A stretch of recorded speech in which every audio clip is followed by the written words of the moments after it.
What's going on, everybody? Y'all should know the drill by now. Please let me know that you can hear me okay. And if you haven't done so already, please give this stream a thumbs up. Whether you're on Facebook or YouTube, it really doesn't matter. But if you're watching on Facebook, please consider sharing this to your Facebook profile. And of course, share it to your favorite pool groups. So that way more people can hopefully discover these types of live streams, have fun with the group and myself, learn something about their own game, maybe even something about my own game, and we can all grow as pool players. I would really appreciate it. All right, let's see here. I know everybody's wanting to know about Texas Open. So that's what I'm going to talk about first before we actually get into reviewing the matches. But before I even get started on that, I already saw a message that I do want to highlight. And that is from Chaz Adams. He said he's never seen a live before, and this time he's here early. Thank you so much for being here, man. I really do appreciate it. Hope you can have some fun and then hopefully be able to take away something from this live stream, even if it's watching me shoot poorly, one or the other. This is fan-freaking-tastic that I see everybody in here. I see some new people, and then look who we have, everybody. We've got Jesse. My buddy made it home. He's back in St. Louis. And quick summary is that I was one round out of the money. Well, Jesse made it into the money, so he did one round better than I did. I think he was able to get his money back on that one because I think it was for whatever it is from because I got 48th through 33. I didn't make it into the top 32. Jesse was able to make it into the top 32. And I think he told me that he got his money back because the entry fee I think was $200. So he got to have some awesome experience for free, which I think is cool. Because that's pretty much why I go and play in events like that as well, is to get the experience to basically measure my level of performance, et cetera, et cetera. Because there's only so much I'm going to be able to get playing in my garage and then, of course, playing locally against the same people over and over again. There's not very often that I would be able to, one, get to play against a professional pool player, which I didn't get the opportunity this year because I got eliminated too soon. And look at this guy. This guy's trying to be modest, saying he barely squeaked into the money. I seriously doubt that. Jesse was shooting awesome when I was watching his match. Chris G, you're wanting to know how many shooters were there in the Texas Open? The bracket is always maxed out at, well, I wouldn't say always, but it's capped at 128 players, and they had 128 players. I don't know if they'll ever go higher than that, let alone if the venue, Skinny Bob's Billiards, can even support more than 128 players. Thomas Gillen, you're wanting to know when it was. It was this past weekend, over the Labor Day weekend. It started, or I'm sorry, the 9-ball event that Jesse and I participated in was over the weekend, starting on Saturday. But the Texas State Open event started all last week, I think starting on Monday, because they had multiple events there. They had, I think they had a one pocket event. They had there was a ladies ring game. There was, I think there was a bank event or banking game event.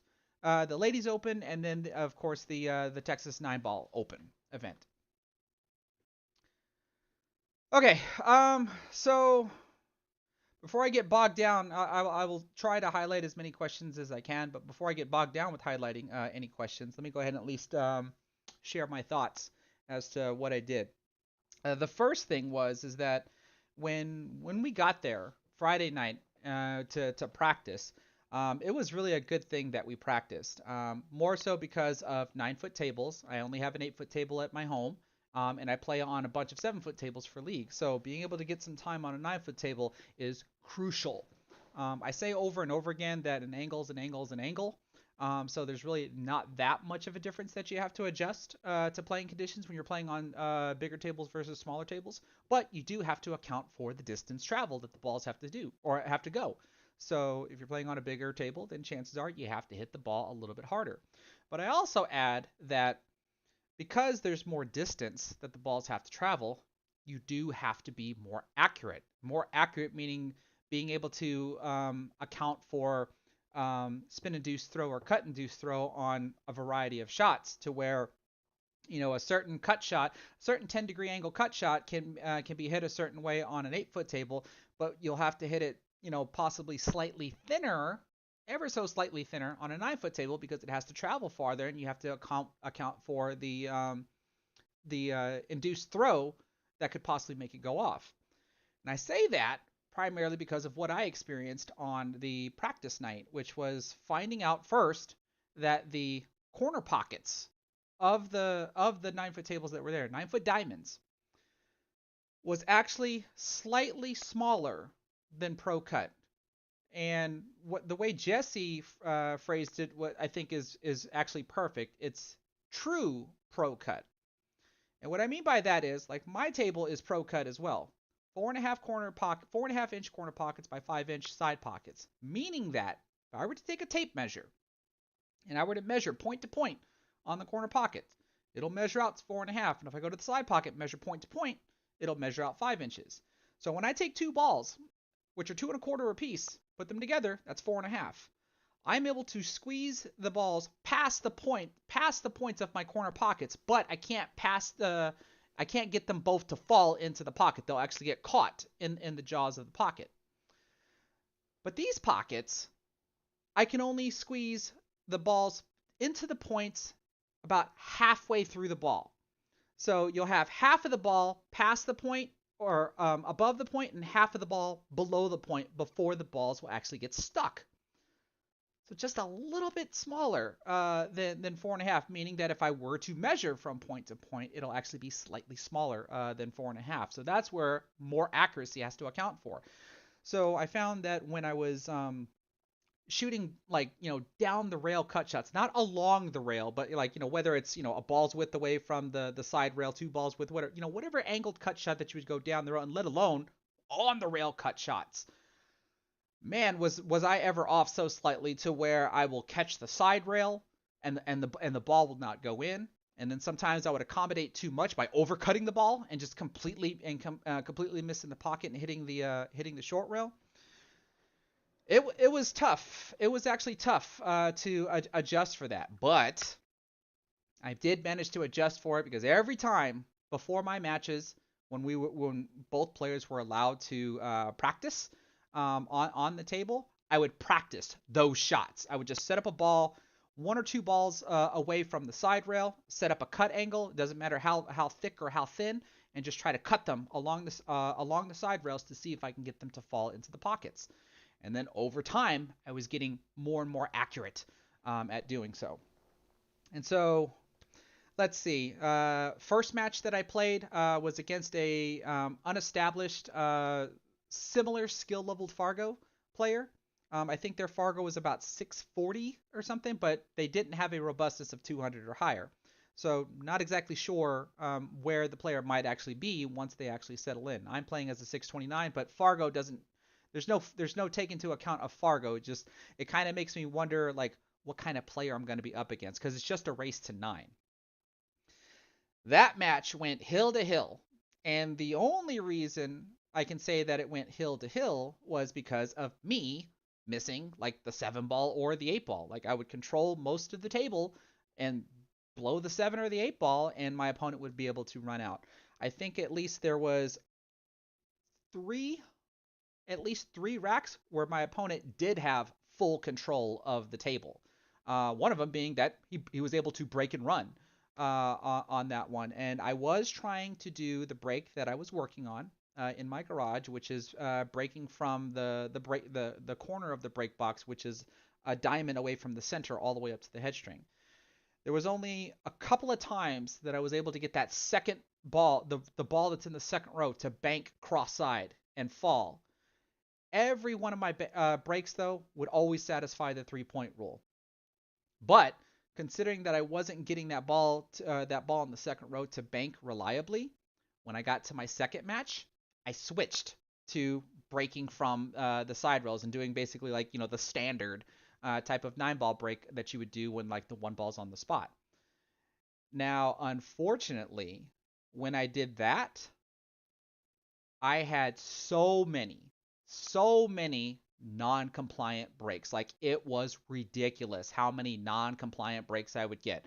I had a break where I did drop two balls, but I didn't get a third ball past the head string.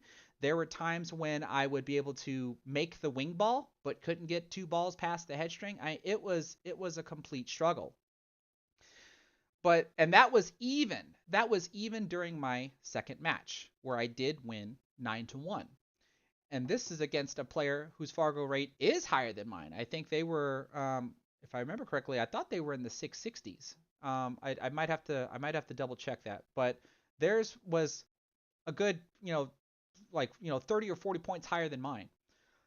But what I can say about that is that my opponent was struggling just as much as I was struggling against my first opponent, meaning that my opponent would practically control the entire table, but screw up at the end, which allowed me to clean up. I think there was only maybe a handful of times where I had full control of this. So it's like the tables were reversed, where on my first match I was controlling the table the majority of the time, but I just wasn't able to finish the racks and let my opponent be able to clean up the racks, but I was able to take the victory. And on my second match, my opponent was controlling most of the table, just wasn't able to finish, and then I was able to clean up after that. So there's my first two matches down. And I'm done for the day. That's me getting past day one.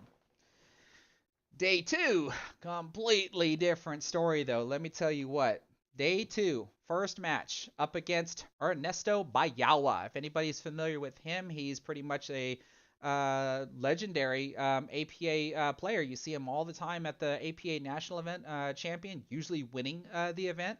And he is a 700 plus Fargo rated player. I think his was 706 at the time when we played, and he flat out destroyed me. There was really not a whole lot that I can do, especially when I checked out about part of the way through the match. And what I mean by that is I felt that I was doing good.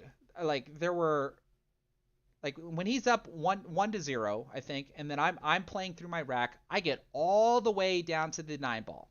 And I'm shooting the 9 ball, but I miss it. Dog the 9 ball. First one, okay, you know what? No big deal. Just that rack's over. I lost it, fine.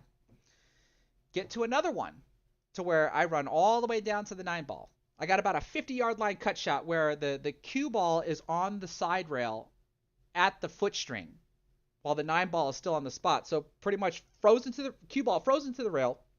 I have to bridge from the rail and then try to cut the 9 ball about 45 degrees into the corner pocket. And I miscue. Slid right over the top of the ball. Still cut the 9 ball, cut it towards the pocket, but all I did was knock it closer for him to be able to win. That's when I pretty much checked out for the match, thinking like, you know what? If this is the way my night, or if this is the way my morning's going to go, it was actually afternoon. It was like a 12 o'clock match. This is the way my afternoon match was going to go. Like, I didn't know I didn't really lose my temper, but it was just like, it was almost like a give up type of thing. I was still shooting. I was still quote unquote trying, but it just didn't get any better when there was a third opportunity where I tried to play a 3-9 combination. Combination wasn't like a wired combo. It was I had to cut the 3 ball into the 9 ball to go into the corner pocket. Well, I missed the combo. The 9 ball misses, but it goes 4 rails around. And as it's coming around, I'm talking to my opponent Ernesto because we're kind of chit chatting while we're playing. Which, by the way, Ernesto is like such a great guy. By the way, I actually reminded him how him and I actually played each other about 12 years ago in a Lone Star event, and I have a picture of us where he's shooting and I'm standing off to the side waiting for him to miss. So that was like a nice reminiscence moment. But that 9 ball goes 4 rails around, and as it's going around, I'm like, Chris Melling shot basically. But the 9 ball hung right in the pocket, right when it went 4 rails around, bobbled into the pocket and hung there. So he was able to take the 3-9 combination. So it was just like one thing after another. I ended up getting destroyed 9-2 in that match, just completely destroyed. All right, and then my next match, or after that, the one that puts me out of the tournament, is against a 699 Fargo rated player. So I might as well just say 700. and pretty much say that 700 rated players are my kryptonite, right? Or it was just it's just one of those things where it wasn't meant to be. Now against this guy though, this is where breaking from the side really really destroyed me. I had 5 or 6 breaks where I made a ball. It could be make one ball or make two balls. It did not matter. Where I made a ball and did not satisfy the 3-point rule. Just did not satisfy it. Doing the standard, cut break, trying to get the wing ball to go in, trying to get the one ball to go into the side, and then just get a ball to just to pass the head string. Very very standard. Breaking harder than I usually do, and that didn't matter. Like the harder I broke, the worse the 3-point rule was not satisfied. It was like I just couldn't dial in that sweet spot, you know. And then just when I thought I was about to have another checkout moment, because I was down, I think it was 8-4 or something. I can't remember. My opponent's on the hill, remember, because it's just a race to 9, both in the winner side and the one loss side. It's just a race to 9. My opponent is running the table, and I'm thinking it's over. But he doesn't get the greatest of positions on the 9 ball. He can either bank it to get out or play some sort of safety. And that's exactly what he does. He banks the 9 ball, separates both the cue ball and the 9 ball. The cue ball is about, I don't know, how do I describe this? Like maybe a ball or two off of the foot rail, and the 9 ball is all the way by the head rail, maybe half a ball away. Full length table shot. And we're talking, this has got to be about, I don't know, like I don't really want to try to exaggerate this number, but this has got to be like close to like an 85-degree cut shot to go into the corner. Full length of the table. I'm thinking, well, I can't try to do a bank safety at this point. This is do or die. So I just get down and I just try to fire at it. Just full, like I said, full table length cut shot, about 85 degrees, and I nail it. Cue ball hits it, just goes up and down the table. I got it. I had 2 players from another table go, great shot. My opponent was like, awesome shot. And that's when I felt my second wind. And I started climbing back up until it was finally over, because I had lost 9-7. I was down like, I think it was 8-4, came back to to lose 9-7. And I think the last rack was kind of a battle as well. But in the end, I basically got taken of. So what did I learn from all of this? Well, one, I obviously need to practice more 9 on the spot, satisfying the 3-point rule breaks, right? Especially on a 9-foot table. Especially on a 9-foot table. I have to be able to know like how much power is actually required to be able to satisfy the 3-point rule. I also happen to have a couple of conversations with Jesse and with some of the other players, because like we saw, Fedor Gorst was there along with Christina Tkach, and Christina Tkach is Fargo rate is like 720. She's better than me. And all the while I'm just sitting there thinking to myself, like, as long as I've been playing the game since I was 17 years old, I'm now 41, fixing to turn 42. What separates a player like myself versus a player like Fedor Gorst or Christina Tkach, or someone that is clearly has been playing less amount of time, that can surpass levels, basically? And my buddy Jesse basically said he overheard her talk about at a lesson that she was giving in the St. Louis area about how she is just keen on fundamentals. Fundamentals. And the majority of the time, if you miss a shot, that's probably because there's a flaw somewhere in your fundamentals.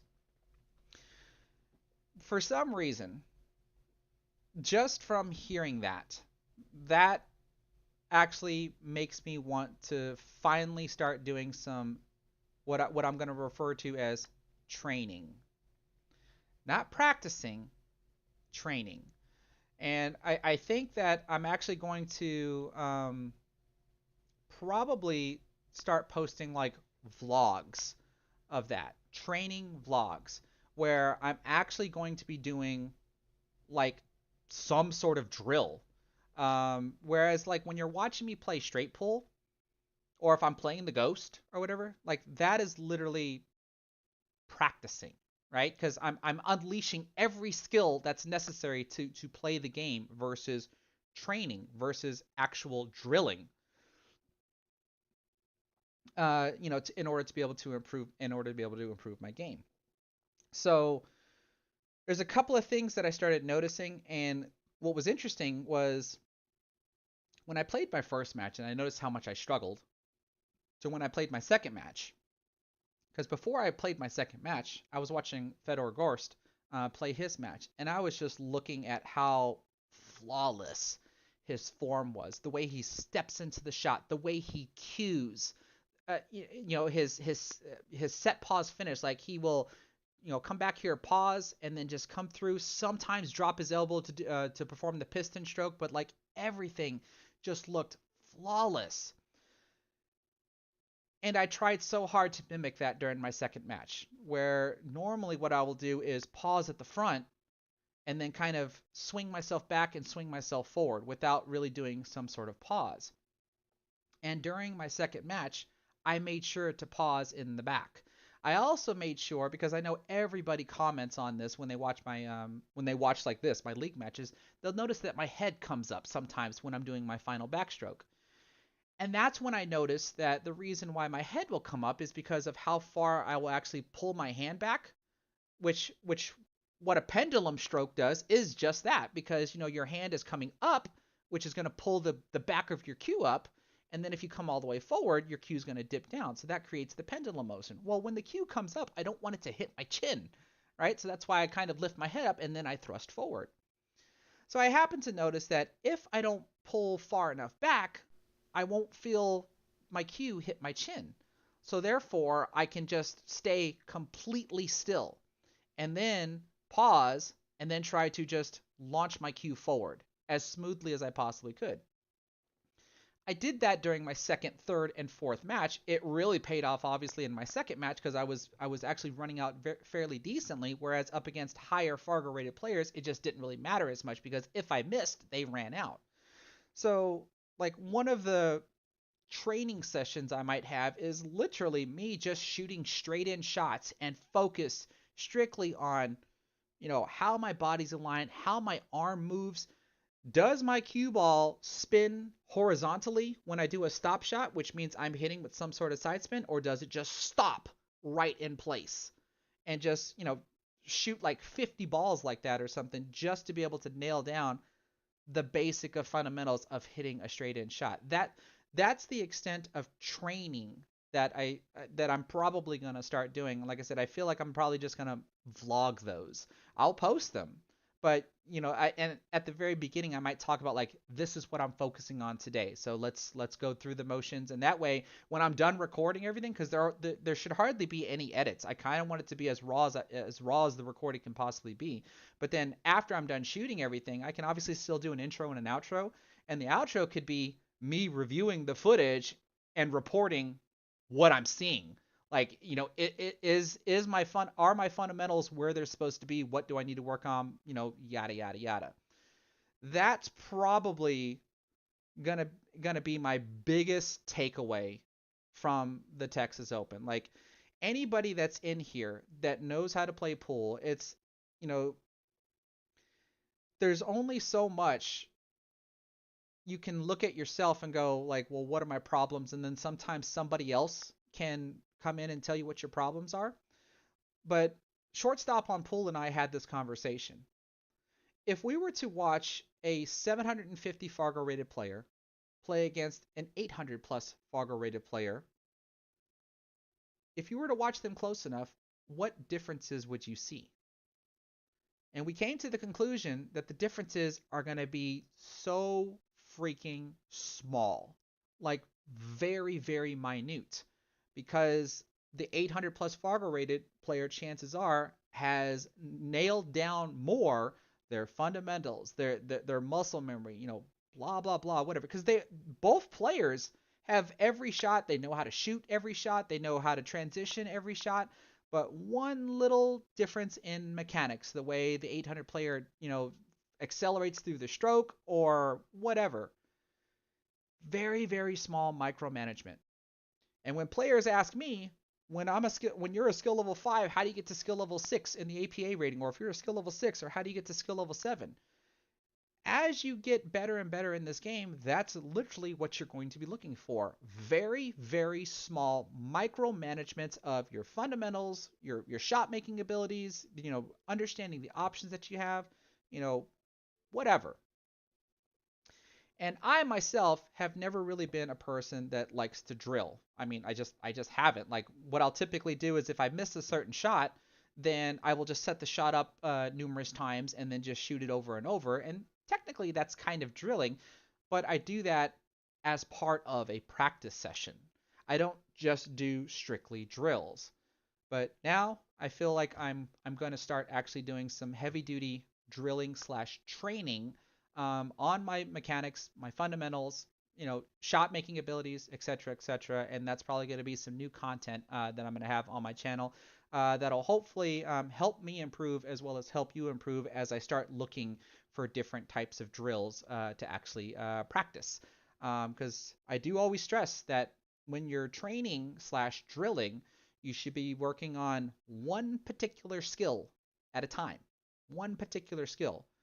And when you're doing like a pattern layout where you're unleashing multiple skills in order to solve the pattern layout, I don't necessarily call that drilling. I call that, a challenge. I call that practicing, if you will. But yeah, like that is pretty much the story of the Texas State Open. If anybody wants a summary of what Jesse did, he won his first match, then lost his second match, but that still allowed him to get to day 2. Then he won his next 3 in a row to get into the money, and then barely lost his fifth match, just barely. Like he was doing so well. He was up like I think he was up like Jesse, correct me if I'm wrong if you're still here. I think you were up like 4-1 or something like that. And his opponent was like a rapid shooter, like hardly took any time, would just rapidly shoot through his shots. But it looked like he was kind of struggling because when you watch this opponent, when he missed, he just flat out missed. Like there was no like bobbling the pocket. No, he just flat out missed, and then Jesse would run the table. But then all of a sudden, he stopped missing. And when he stopped missing, even though he's playing so rapidly, he would just fly through the table and just control the table. I think Jesse ended up losing his last match. I think it was 9-6 or 9-7 or something like that. And it just like to me as an observer, it looked like it just came out of nowhere. Really, it was rather impressive to actually watch that sudden shift in play where this player who's didn't change his playing style went from losing a bunch to all of a sudden blam just taking off. And I actually like this comment here. His opponent got into his flow state where everything just was just going great and he just couldn't miss after that. It was really interesting to see. Yeah, right here.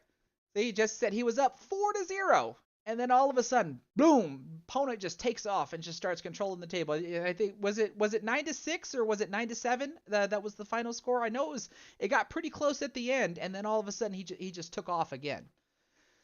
But man, it was the best thing about all of this though is what I'm talking about, because Jesse even took like literally took down some notes, like wrote them in a notebook of like what he's going to work on for next year. And to me, that's always the biggest takeaway of playing in tournaments like that. There might be some people that are out there like that would probably tell me and or Jesse and like, this is a tournament that we just don't belong in. And clearly, I'm just going to have to disagree with that. I mean, I didn't go 2 and out. I didn't get my butt spanked, and nor did Jesse. I mean, we fought hard. We got to where we were at, and we took away some things that we know that we need to work on, not only for next year, but just overall in general, right? And I think both of us basically agreed on like what we're talking about is how we're gonna basically train in order to become better, which hopefully in the long run improves our Fargo. We start playing in some more tournaments, et cetera, et cetera, et cetera. And he ended up losing 9-6 after being up 4-0. Like I said, To me, like it was really interesting to see that type of transition that his opponent was able to do. Yeah, I like this. Ken Clifford, if you didn't belong, it wouldn't be called an open. I know what you mean by that, but I'm talking about basically just like, just people that are out there that are like, why did I waste $200 basically when I knew that I didn't have a chance, or would that why would I waste $200 in a tournament that I don't have a chance when there's players like Fedor Gorst, Roberto Gomez, Skylar Woodward, and my answer is for the experience. It's always going to be for the experience. It's an experience that I can afford, and I have something that I can take away from, which I hope everybody that entered in that tournament has the same exact attitude. Versus a player like Fedor Gorst, he's not using that reason. He's going there to win. Or Roberto Gomez, he was playing there to win, and then of course learn from it as well. Which, if I remember correctly, um, I, I don't remember his name, but the winner was I think his first name was Vitali. I don't remember what his last name is, and I think he was from the Ukraine. And I do believe it was up against Alex Pagulayan, and Alex had to win two races, but he lost in the first set, so Alex was able to take second place. I don't remember exactly who was third, who was fourth, but I know Josh Roberts was up there. Fedor Gorst was up there. Josh Roberts actually put Fedor Gorst in the losers bracket or on the one loss side by beating him 9-5, which was that was an impressive match to watch.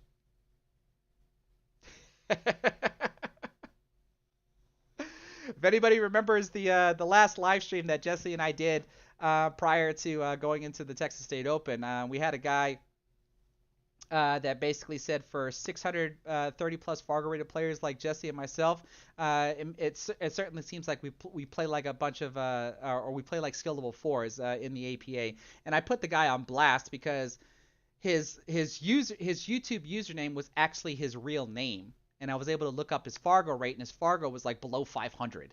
And and so for a couple of fours like Jesse and I think we did fairly well. I think we did fairly well. It was a good time, good experience. Lots of I got lots of pictures. They're all on my Facebook Low Chris Pool Player page.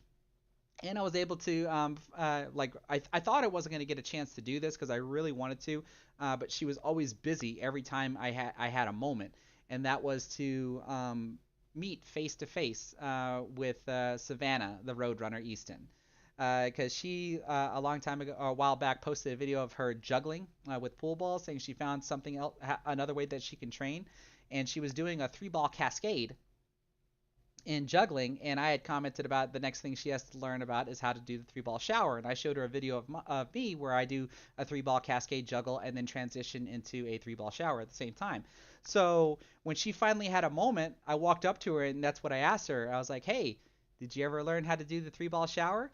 And her face just lit up. It was so cute and amazing. And she was like, "That's you? You're the one that posted that?" And then there you can see that there's a video of us actually juggling together on my Facebook page. It was so much fun. I didn't get all the pictures that I would have liked. I mean, Jeremy Jones was there. I didn't get an opportunity to get a picture with him. I didn't get an opportunity to get a picture with Roberto Gomez or Skylar Woodward. I have pictures in the past from Skylar Woodward, but just wasn't able to get one this opportunity. But yeah, like that's my takeaway from the Texas Open. So all I could do now is, back to the drawing board and start training, like I talked about. Still gonna be doing my straight pool live streams, but like I said, every once in a while I might just do a training vlog video where I'm gonna take some sort of drill and train at it for a little bit. Now, it might take me 30 minutes or an hour to run through the drill, but that doesn't mean that I'm going to do like a 30-minute or an hour, or maybe I will. I don't know. I don't know how I'm going to turn a training session into like a YouTube video. If I'm just going to leave it raw, unedited, and fully linked, or if I'm just going to edit it up and like chop out like the key takeaways from it. I haven't quite figured it out, but it did give me a new idea for some content. All right, so enough of that. What is that? Like I've already been streaming for 40 minutes, and I just give you a 40 minute or 30 like a 30-minute summary of how my experience was at the Texas State Open. Now, let's get on over to reviewing these two APA matches. What do you say?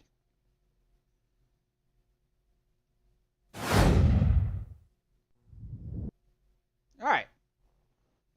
Now, there's a couple of changes that I made to this layout.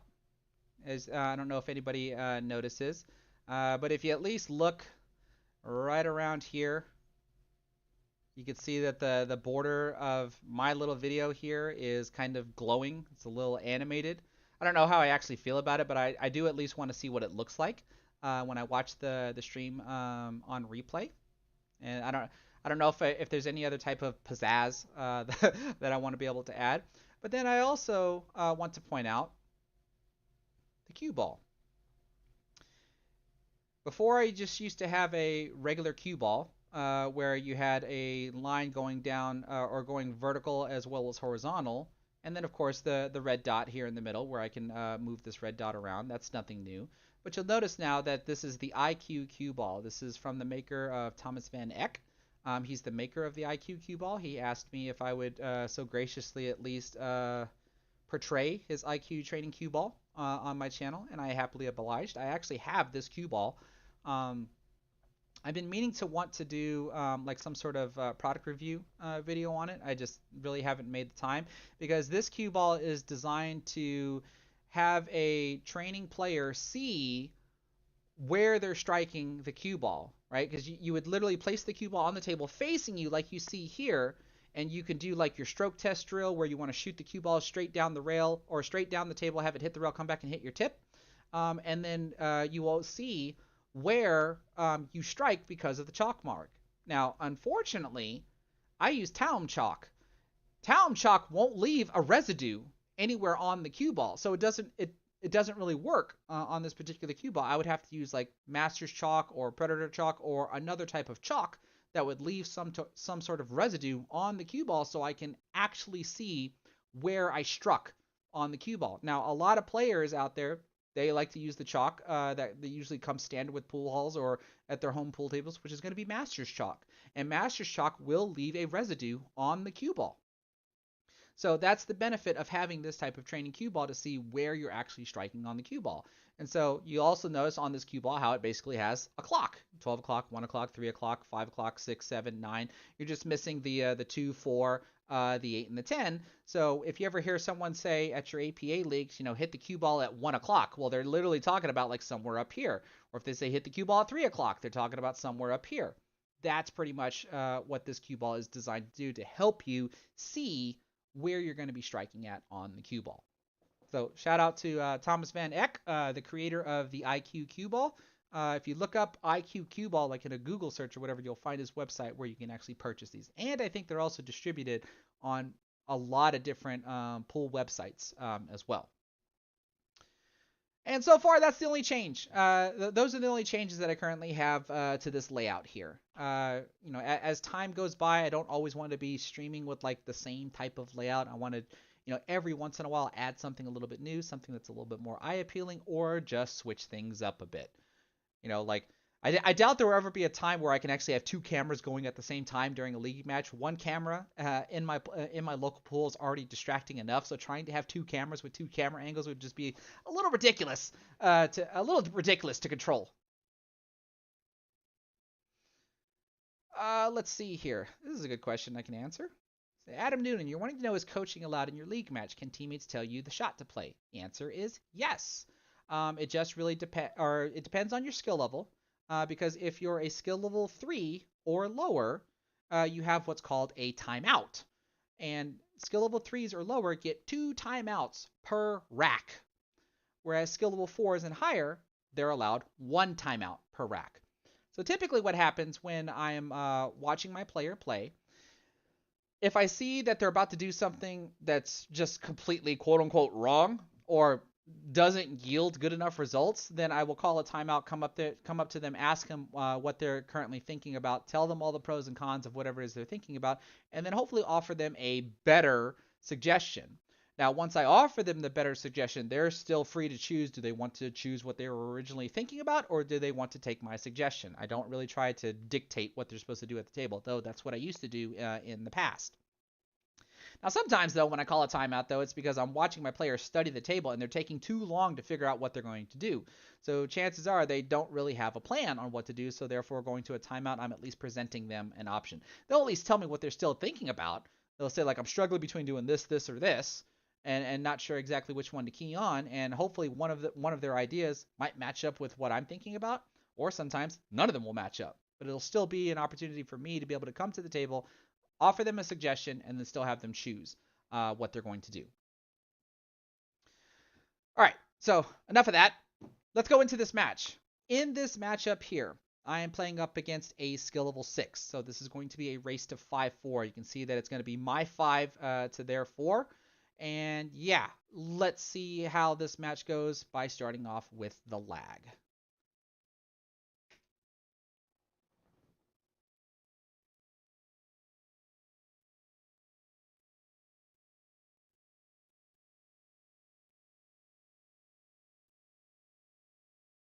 I don't know if y'all can tell from here, that almost looks pretty even, but I actually got him by just a little bit. Just a little bit. So I'm actually going to get to break first. Let's just speed up and get to the point to where I'm breaking. Now, those that have been following, I'm still doing the pop break, so I have an elevated cue. I am going to be trying to strike the cue ball slightly above center, which is having me drop my elbow in order to do that, because you can see as I was cueing, it kind of looks like I'm striking the bottom of the ball like this.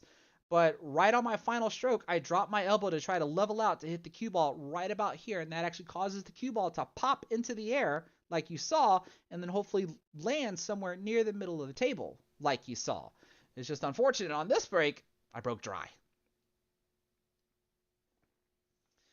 All right, so my opponent has an open table, so let's see what they're going to decide to do.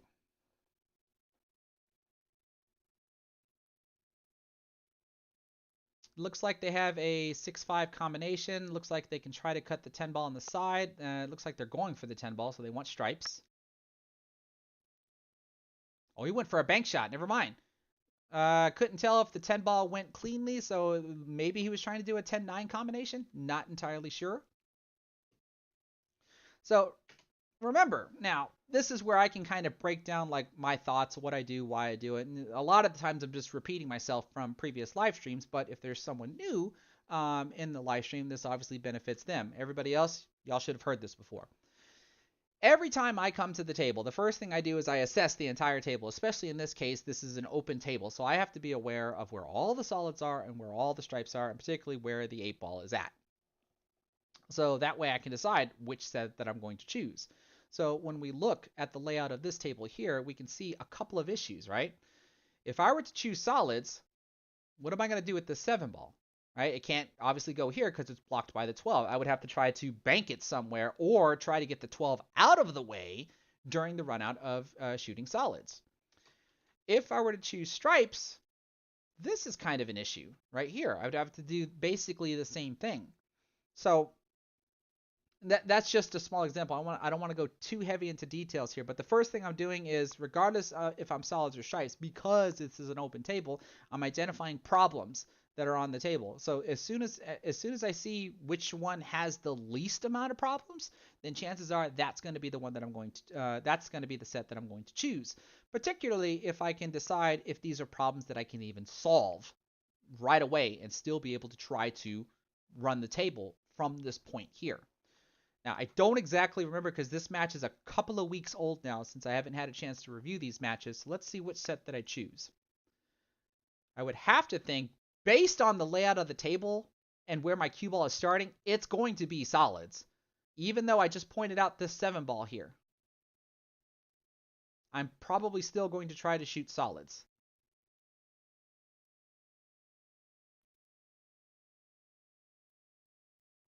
So you can see here, this is where I do all my walking around the table, trying to figure out what the heck I'm going to do. I sometimes you'll see me do a lap around the table. See here, as I go from one side to the other. And, all right, so it looks like I'm going to key in on the 4 ball. So this tells me, because I start to remember every time I start shooting, this is what I'm going to be trying to do. I'm going to shoot the 4 into the side pocket, and I'm trying to do this.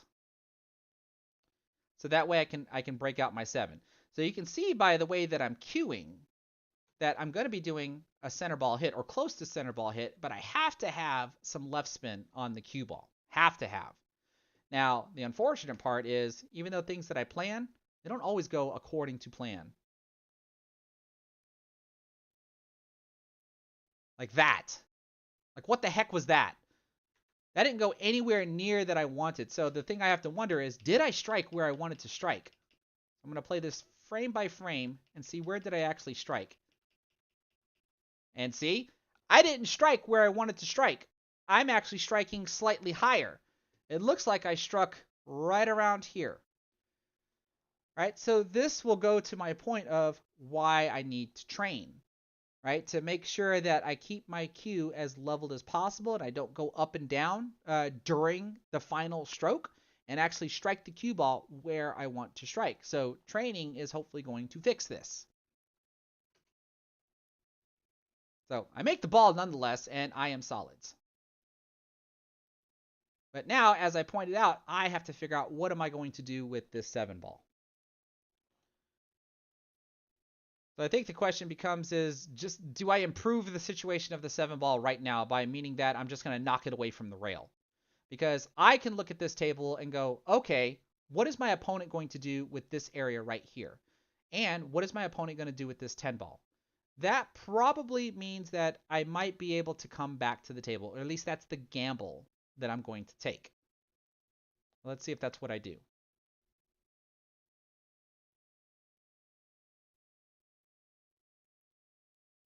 Oh, never mind. This is one of the rare occasions where you'll actually see me do this. I had 2 balls in the open that I could have shot at. Why did I elect a kick? Let alone, it was a terrible kick, because look, I just created a cluster. Why would I want to create my own cluster? When in reality, I was hoping to kind of kick the 2 ball like close to the side pocket, not actually past the side pocket. But in retrospect, I should have moved this 7 ball.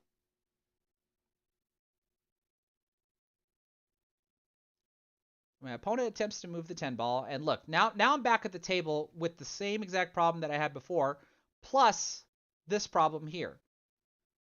I still have the 7 ball that I have to solve, and now I got to figure out what to do with the 2 ball.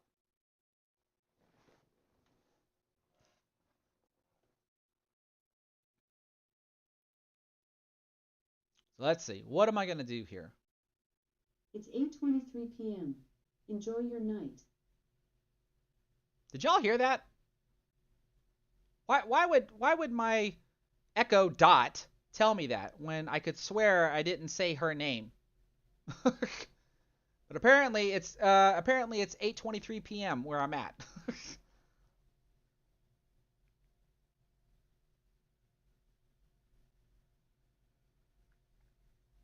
All right, so you see there where I attempt to shoot the 2 ball. It looks like I shot that with some bottom right spin in attempt to, one, free up the 2 ball with the possibility of the 13 ball knocking in the 3 ball, but at least the 2 ball is out in the open now. And now I also have to solve the 7 ball, but the 3 ball is still at least accessible. At least accessible. I'm fortunate that the 13 ball didn't tie up with the 13 ball.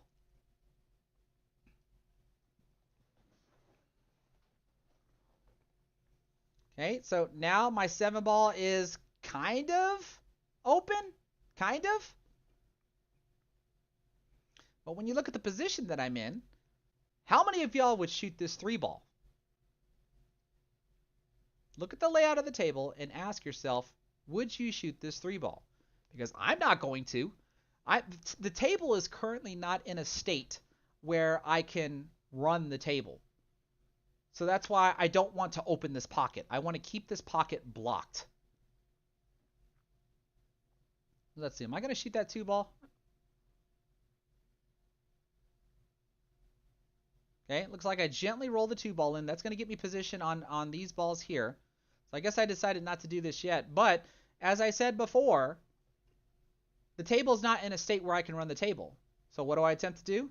Well, the cue ball is supposed to roll a little bit farther, right, with that last hit there, because those last two shots were just rolling cue ball hits where I hit just slightly above center. And the cue ball is supposed to be tucked more behind the 6 ball. I just didn't hit it hard enough to actually play the safety that I really wanted. Now, the cue ball is still kind of safe. I mean, it's in a safe position. It should just be 100% behind the 6 ball. It's just not. So my opponent has access to this 15 ball here. Let's see what he's going to do with it.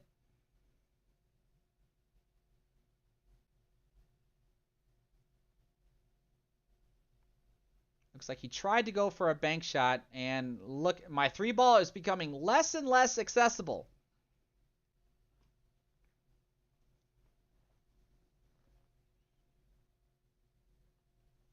Let's see. So what do I do here? Because here I can clearly shoot the 6 ball. Doesn't look like I can do anything with the 1 ball. I might be able to bank the 5 ball over here and combo the 3 in, but then I have to make sure that the 5 ball doesn't get tied up next to these. So actually trying to do that bank shot wouldn't really do me any good.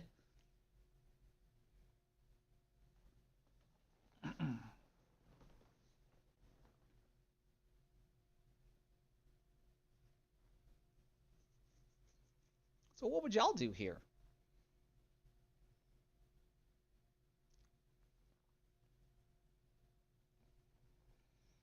Because see, look how much time I'm taking at the table just to figure out what I'm going to do here. I know what all my options are, but I'm still trying to really assess like what's going to be the best option for me to take. Do I want to attempt to run out this table, or do I still want to take some time to try to improve the table? I actually like this comment. D. John says to put the white behind the green. That means he wants me to take the cue ball, hit the 5 ball, have it come off of the short rail, and stick the cue ball right over here. That's actually not a bad option. That's actually an option that I didn't see at this point. So good suggestion. So what do I decide to do? Well, with just a rolling cue ball, put this ball out in the open. Now, I didn't want that ball to be that close to the 15 ball, but it's at least accessible. I can at least cut it into the corner, and it's not at least stuck on the rail. It's more accessible than what it was.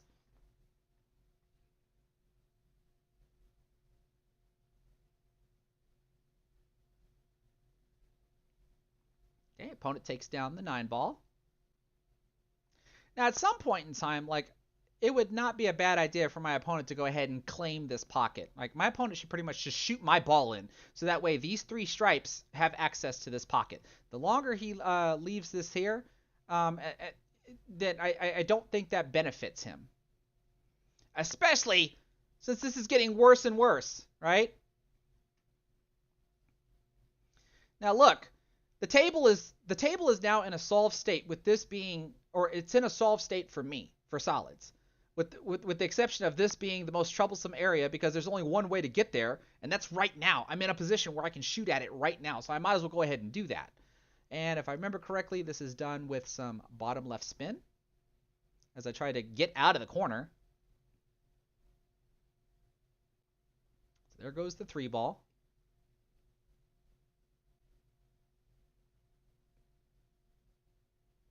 Looks like I have a shot at the 1. What am I doing there? That looks like maybe just a rolling cue ball. Or am I playing a stop shot? Oh, a little bit of a draw. A little bit of a stun. So never mind.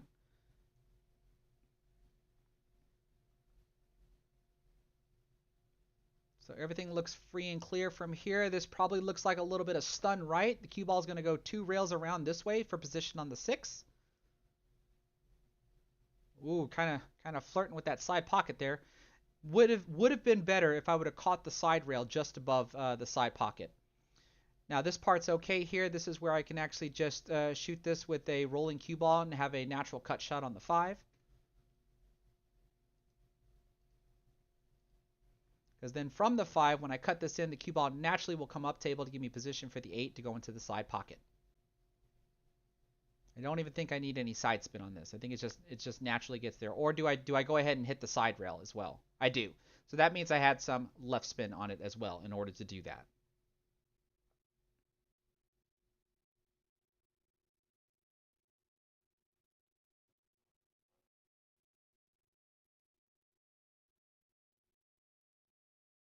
And 8 ball down, and I take the first rack.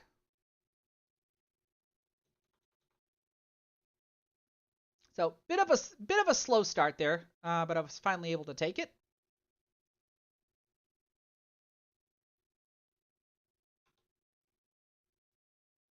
Okay, so let's see what kind of pop break result I can get on this one. See the cue ball kind of pop back and then just gently roll forward. I don't want it to roll back into the rack. I kind of want it to pop back and land more towards the middle of the table in between the side pockets. But this would still be a good pop break for me. Now, I did make some balls on the break. What the heck did I make? I don't see the 3 ball.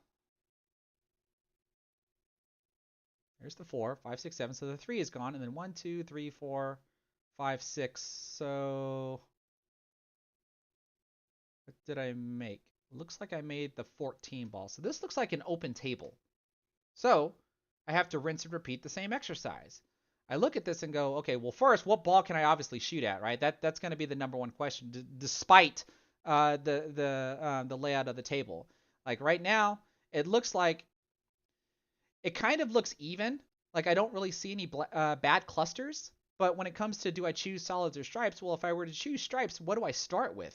It looks like from the position of the cue ball, the only ball that I can actually shoot at is going to be this 15 ball. Since I'm bridged over the 8 ball shooting the 15, that's kind of difficult, right? It's more difficult than maybe shooting the 7 ball into the side pocket because at least I'll be able to comfortably bridge somewhere over here. So I'm pretty sure that's what's going to cause me to choose solids.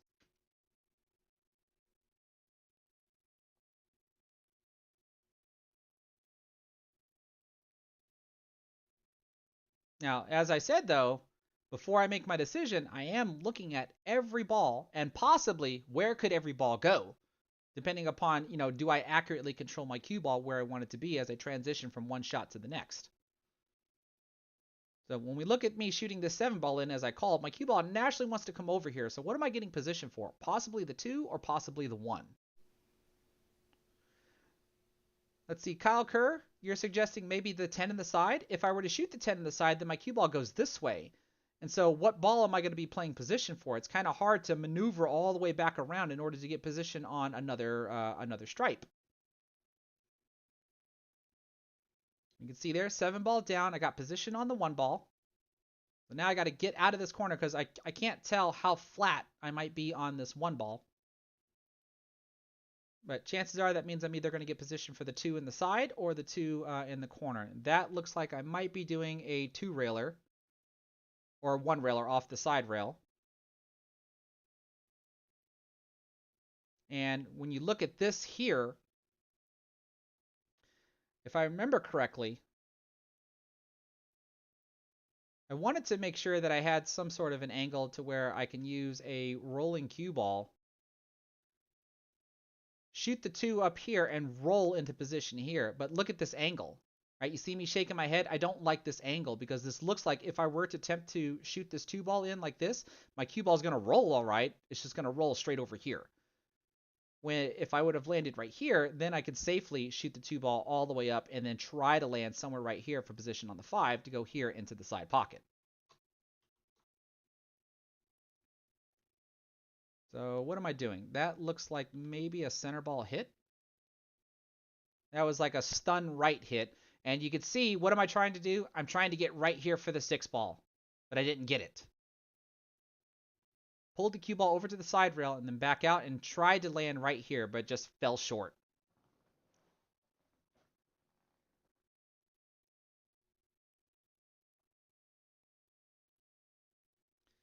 So what do you see me do here?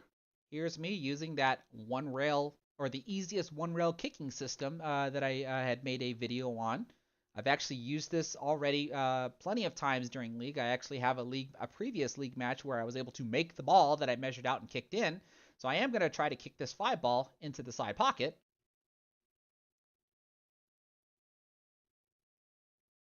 Right? I end up overcutting the ball. End up overcutting the ball and accidentally dropping my opponent's ball.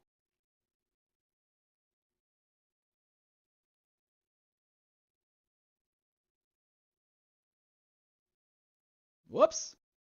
You can see my opponent tried to shoot his 15 ball in. He tried to stun over for a position on the 11 ball. Looks like he ended up hitting the ball a little too flat since he caught the short rail. Now you saw how I shot the last shot where I stunned it over to the side rail and back out. You're pretty much going to see me try to do the same exact thing. I'm going to try to stun off of the 5 ball over to the side rail and back out, but look where I stunned to. Right into the side pocket. Right? So what do you think is supposed to happen, right? It's supposed to stun over here to the side rail and then just pop back out for the 6 ball. I just didn't hit it with enough stun.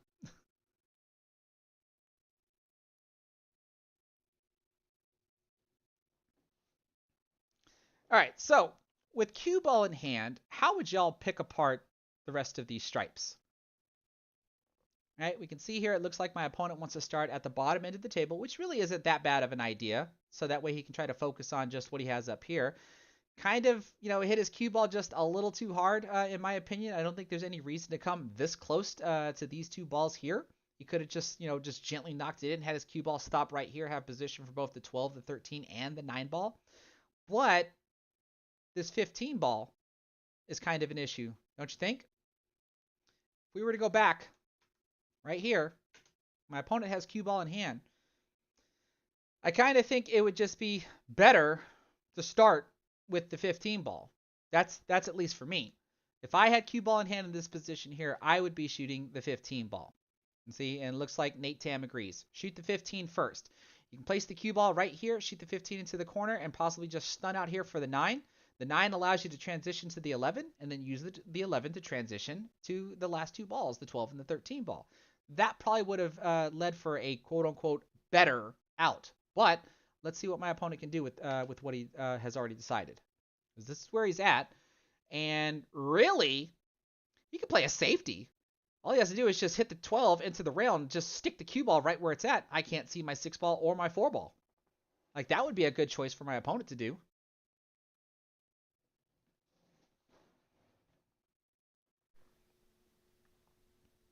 He's got a shot at the 9 ball.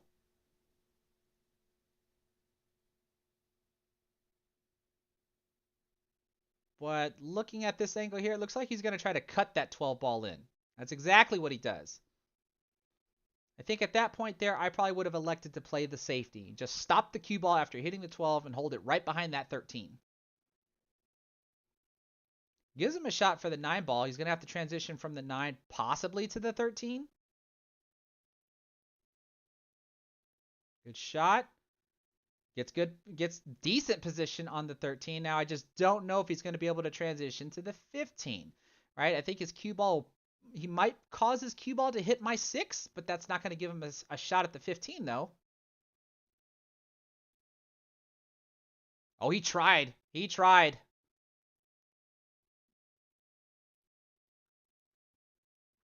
But now what? This is what a lot of APA players need to take into account when they're deciding on if they're going to run the table. A lot of times, lower skill level players don't think about this stuff. They just try to just solve things as they come about, not realizing that trying to run the table is just very difficult, which means they have a very low % chance of being successful. Now, it's great that my opponent ran out, right? He ran all the way to his 15 ball. That's awesome. But me, I practice what I preach, right? The 8 ball's in a tough position. I can't shoot the 4 ball and get decent position on the 6. So what do I decide to do? I play a safety. Now, I gave my opponent access to the 15 ball, which is a mistake by me. They're not supposed to be able to see the 15 ball. But it's a really difficult shot. But it's also a shot that, one, is going to cause them to move the 15 ball. Now, if my opponent makes the 15 ball and gets out, they've earned it. I did not attempt to go for something and leave them a simple shot on their last ball to where they can easily transition to the 8 ball. He's got to thinly cut this ball in and accurately control the cue ball to get position on the 8. I think right there he actually fouled. He tapped the cue ball. And then this is one thing I can love about players, honest, good players that will openly admit when they commit a foul. So my hats off to my opponent there. But when you think about it, if my opponent didn't foul, he would move his 15 ball, and with me having one ball at both ends of the table, chances are me getting a shot are high, right? So since I couldn't run the table, this is why I would elect to play that safety to one, either make my opponent kick at his 15 ball, which is more than likely going to cause it to move and open up, or for him to be able to hit it and move it away. So here I decided to take the 6 out because the 8 ball does freely go. I don't have to worry about running into the 15 ball until I do what I did here, because I didn't expect the cue ball to roll as far as it did. Right? But I can still see enough of the 8 ball where I don't have to worry about fouling, and I can safely cut the 8 ball into the corner pocket, and I clearly don't have to worry about the scratch. So I think here all this is just a top spin hit as well. Cue ball is automatically going to come up here to the short rail and avoid the scratch. Kind of like that. And I'm able to take the second rack down. I'm currently up 2-0. So a lot of times, it doesn't matter if you're an APA player or not. Like this theory applies to 8 ball, it applies to 9 ball, it applies to just pool in general. And that's whether or not, if you can tell yourself, are you able to run the table? Are you able to win the rack? And if the answer is no, then chances are you shouldn't be trying to run the table. Now, in case anybody's wondering what happened there, let me go back and look at this. Here I am getting ready to break, right? I'm about to just waylay right into this rack, and then all of a sudden I stop and you see me laughing. Well, this is because I can hear my teammates in the back. One of my female teammates, I think they were trying to coordinate the scores, the innings and stuff, and one of my female teammates says, I can't count that high. So I go, well, take off your shoes. And then one of my other male teammates, he goes, I can count to 21. Let that sit for a minute if you understand the joke. And that's what actually broke my concentration for me to actually stop and start laughing. All right, now another decent pop break. Cue ball's kind of off to the left side of the table, which tells me that when I strike the head ball, I'm not actually striking purely down the center. I'm not hitting the head ball straight. Right? If we were to look at the cue ball diagram, I'm not hitting the head ball straight down the middle. I'm actually hitting it like slightly, ever so slightly off to the left. That's what causes it to pop off to the left. If I were to hit slightly off to the right, then the cue ball would actually pop off to the right. Actually, I did that completely wrong. It should be something like this. I'm not hitting right down here. For it to end up on the left, I actually hit it somewhere over here. And then if I see my cue ball pop off to the right, which we already saw, then that means I'd be hitting somewhere over here. And what I mean by head on, I'm talking about head on from my approach angle. Because clearly I'm not breaking down the absolute center of the table. I'm breaking from here. So between here and the head ball, I want to hit as square as I possibly can. So that way my cue ball will just pop back to about right here. But if it pops back this way or if it pops back this way, that's when you see, that's what tells me if I'm off slightly to the left or slightly to the right. Now, when I look at this, it looks like I made the 5 ball, 6, 7, 8, and then 9, 10, 11, 12, 13, 14. Looks like I made the 15 ball. So another open table. So now, again, all I'm doing is just rinse and repeating the exercise, making sure I know what I can shoot at. Are there any trouble spots on the table? And what am I going to do with them?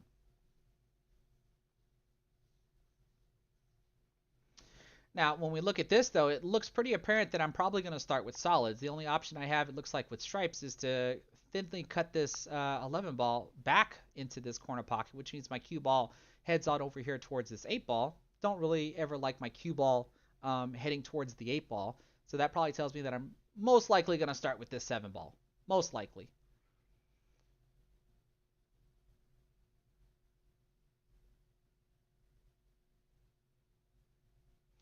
I think this 10 ball does block the 8 from going over here. So it looks like my only options for the 8 are to go into this corner after I get the 6 out of the way, or here into the side pocket. These are all the things I think about before I even attempt to shoot my first shot.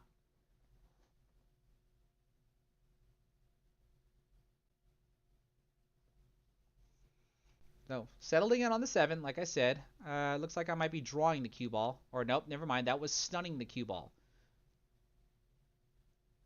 So that's for a position on the 4. We look at the 3 ball, and we should see that the 3 ball is kind of a problem, right? So therefore, with a little bit of bottom right spin, watch me flick this cue ball over to the right side when it hits the short rail. Zing! Look at that. That way I can try to get position on this 3 and shoot it down here into this corner or this corner, depending upon the type of position that I got. Seeing the position here means I'm going to be shooting this guy down in this corner here. Now, the last issue is this 6 ball, right? It's going to be very difficult for me to try to transition to the 6 ball from the 2 or the 1.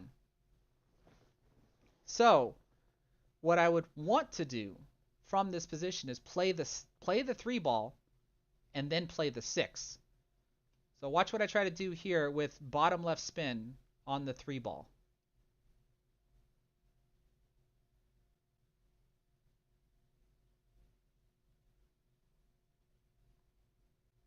So you should be able to tell where I wanted my cue ball to land, but I didn't get there. All right, I can't see the 6 ball. So now I have to come up with a completely different route. This happens all the time, right? You have a plan, you try to execute the plan goes wrong, so therefore you have to come up with a whole nother plan.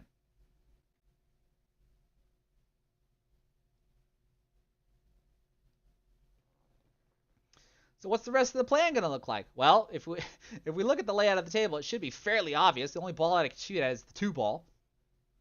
Right? Do I want to attempt to curve around the 8 ball to make the 6? Certainly that's an option, but then what the heck am I going to do after that? Right? That doesn't make it to be anywhere near one of the best options. Whereas at least with the 2 ball, I can shoot the 2 ball in and try to get position on the 1. Getting position on the 1 from the 2 is a lot easier than getting position on the 6 from the 2. So I think this is with some top right spin here.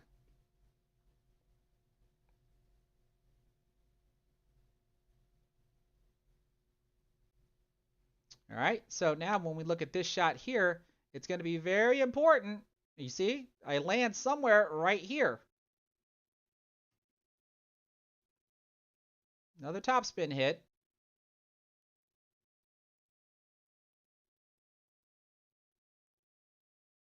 And you can see how disappointed I am at that, because that makes this ball a whole lot harder. Now, you look. I come over here and look, and I still see that the 8 ball can go over here. So now I have to manage to cut this ball in and spin my cue ball over here and land in an accurate location. All right, so you can see how I'm cueing on the cue ball. I got a little bit of bottom right spin.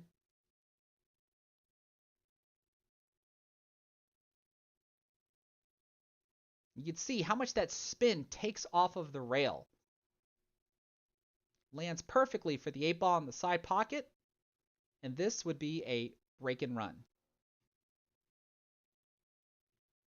Now, ideally, I would not want to be on the rail, though, right? Because then I have to cue up this high. This is basically how I'm shooting the 9 ball. But imagine the 9 ball being right here on the spot. When I said I had a 50-yard line shot against Ernesto, when I miscued, this was the shot that I miscued on.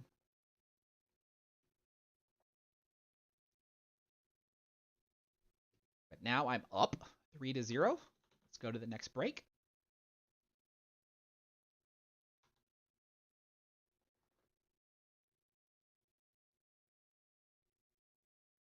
Okay, you see that pop break, little too much topspin, right? I want to be able to hit like right here. I end up hitting like right here, so that way the cue ball just flows its way through the rack. Now I still kind of land in the middle of the table, but that's after coming off of the foot rail and then coming back down. Not the ideal pop break that I'm looking for. All right, what do I got here? 1, 2, 3, 4, 5, 6. I don't see the 7 ball. Let's set this back up. And then 9, 10. Looks like the 11 ball is gone. I think this is the 12, 13, 14, 15. So again, another open table.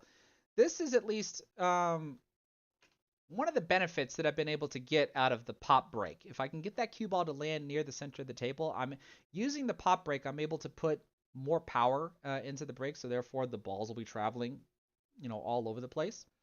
But obviously, since we're using just a regular rack, there's really no telling what type of layout I could possibly end up with, right? With the gaps that could be in the rack, there's there's no predetermined layout that I could possibly have. So just using the idea of the harder I hit the break, the likelihood that I can possibly drop a ball, and then of course have an open table, or at least a fairly open table.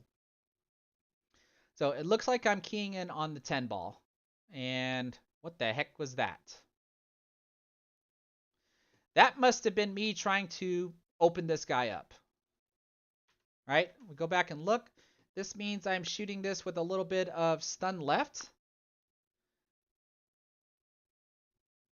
and coming 2 rails through the corner, trying to open up this 13 ball. And I clearly missed it. I ended up kicking a field goal by by landing in between the 13 and the 15 ball. That's what that had to have been. And what would I have done if I was successful? This is another thing people have to try to understand. If I was successful at doing that, but let's say I don't get a shot at the 13 ball. If I ran flat into that 13 ball, the 13 ball is going to hit the 3 is going to hit the rail and come somewhere over here, and then my cue ball is going to be somewhere over here where I can shoot the 9 and the 14. This is kind of why I did what I did. I had some backup shots with the possibility of yielding a good reward of solving the table. Now, what do I end up doing here? It looks like I'm going to try a combination and almost made it. So my opponent's going to be solids. I almost said stripes. And you can see my opponent has his work cut out for him. But this is what my opponent should be thinking about. What is he going to do with this area right here?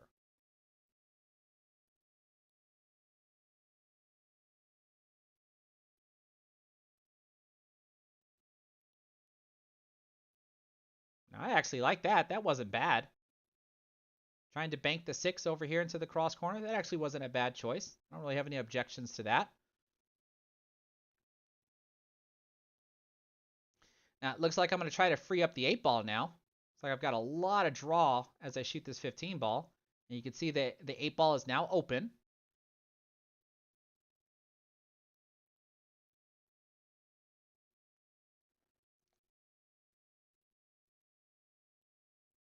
Looks like I'm going after the 12. Probably just a rolling cue ball here. I'm going to have automatic position on the other side of the table. All right, little unfortunate bump on the 4 ball. Any unintentional bumps can obviously yield unexpected results, but as long as I don't get hooked behind a ball, everything else is pretty explanatory. Now you saw that. I didn't like that. The 13 ball is supposed to have fallen or rolled a little bit farther, so that way I could shoot it in, but my cue ball rolled farther than my 13 ball. So now the 13 ball is not even makeable.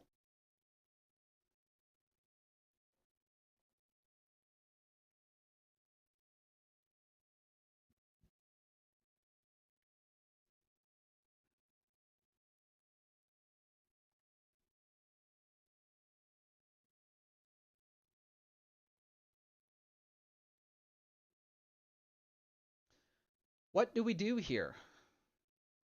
Oh, I'm elevated on the cue ball. That means a little bit of draw. Am I shooting the 9 in the side?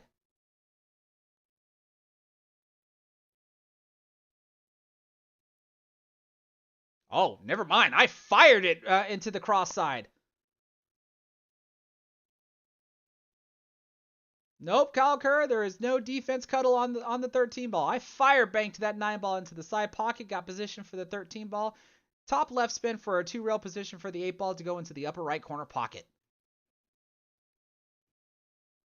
I said sometimes I don't remember everything that I do on these matches. So straight aggressive mode at that point. A little bit of draw on the cue ball. Cue ball should just stun over towards the middle of the table. Or the foot spot, I should say, not the middle of the table. And that puts me on the hill.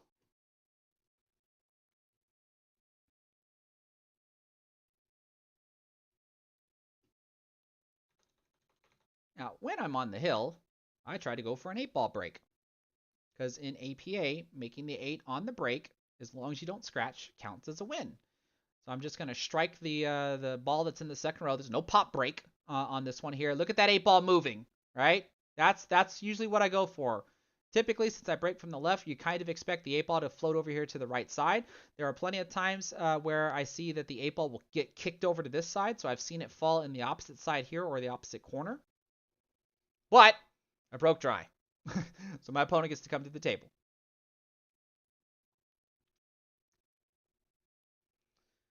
So let's see here. What is my opponent doing? Looks like he might be trying for the 1-ball in the side pocket. Slightly overcuts the 1-ball.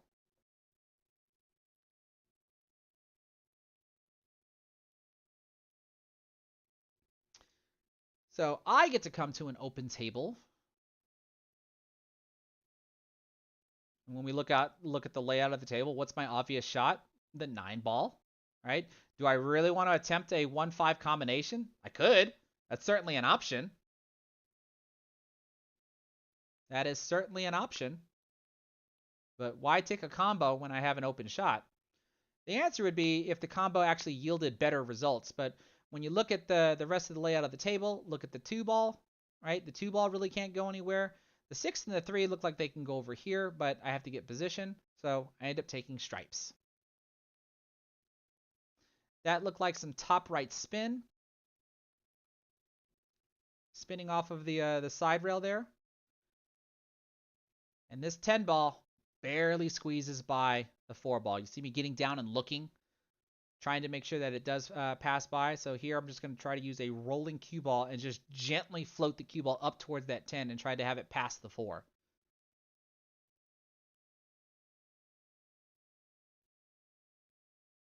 And you can see I end up overcutting the ball and catching the outside point of the pocket, and it bobbles its way out versus bobbling its way in.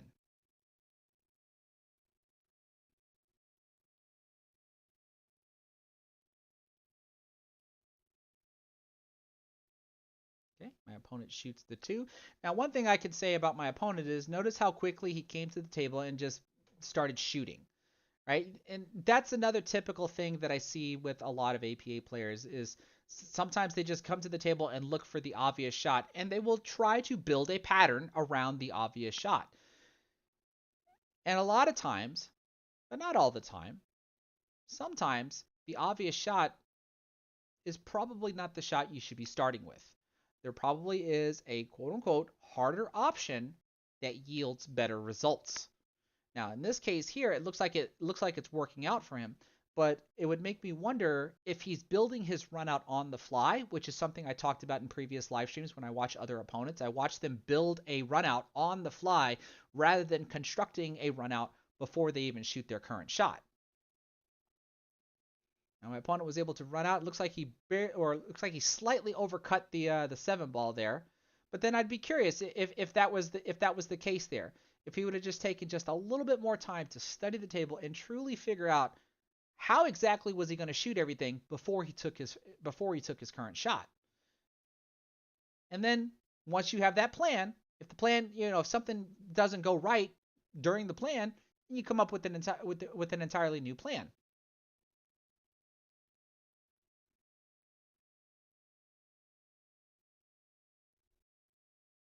Oh, how do you like that right spin on that shot there?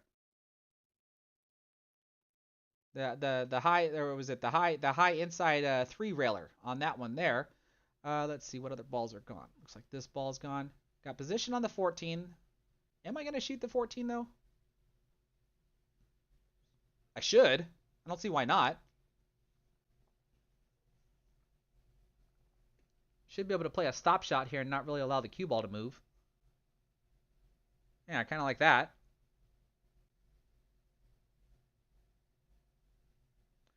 Might be able to do a high inside 2-railer.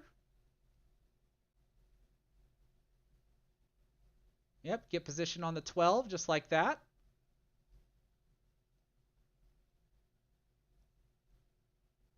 Probably just a high ball here. I'd like to get right around here on the 15 ball Yeah, kind of like that. That way I can shoot the 15 ball down here. But if I remember correctly, watch me come all the way over here and see where I need my cue ball to land. Right? There is straight in. There's the shot line for the 8 ball all the way down here. Now look where the cue ball is going. It's going to go this way. So I have to get the cue ball somewhere right around here if I want a fairly straight in shot on the 8 ball. This is another thing that I typically don't see lower skill level APA players do is go and look and see where your next shot is going to look. Now you can see I'm a little short on the position. I really wanted the cue ball to be right around here so I can be straighter than what I am right now. Now, where I'm at is doable, but I would not even be here if I would have just shot the ball in, fall forward, and then landed somewhere right around here and have a thin cut shot on the 8 ball versus that flatter shot that I would have had just by merely taking the time to go and see where exactly I want my cue ball to land before I shoot my current shot. And as you can tell, the main thing I kept saying throughout this entire match here is planning, planning, planning, planning, planning. Always have a plan before you shoot, and try not to develop the plan as you're shooting. That's where the most common phrase that you hear in the game of pool is thinking 3 balls ahead. And usually that's where I would say, like, if you're on the lower end of the skill ladder, thinking 3 balls ahead might be a little too much for you. So at the very least, you got to think 1 ball ahead. At the very least, you got to think 1 ball ahead. Shoot your current shot and have some idea of where your cue ball is going to land after your current shot, so that way you have some idea of what your next shot is going to be. As you climb up the skill ladder, then you start thinking 2 balls ahead, 3 balls ahead, and sometimes you're able to just plan the entire run out. With me, as long as I've been playing, I typically try to plan the entire run out before I even shoot my current shot. And that way, if I don't get the best position on whatever transition that I'm doing, sometimes my plan might have to change. If anything, that would probably be the biggest advice that I would suggest for my opponent there, is take a little bit more time observing the table and planning a run out. And not, from what I can tell, because I could clearly be assessing this all wrong, and maybe my opponent does plan his run out, but to me it looks like he gets to the table just a little too quick and starts shooting a little too quick, which makes me believe that he's kind of developing his run out on the fly, 1 ball at a time. And since he is a skill level 6, I would suggest that instead of doing that, take the time to try to plan 2 or 3 balls ahead. Know what ball you're going to shoot at, have an idea of where you want your cue ball to land, and then have an idea of what ball you're going to shoot at next and how you're going to shoot it to get to the next ball, etc., etc.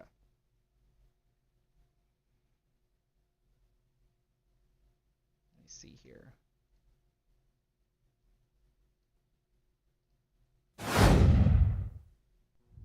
All right, so here's where we can take a small break.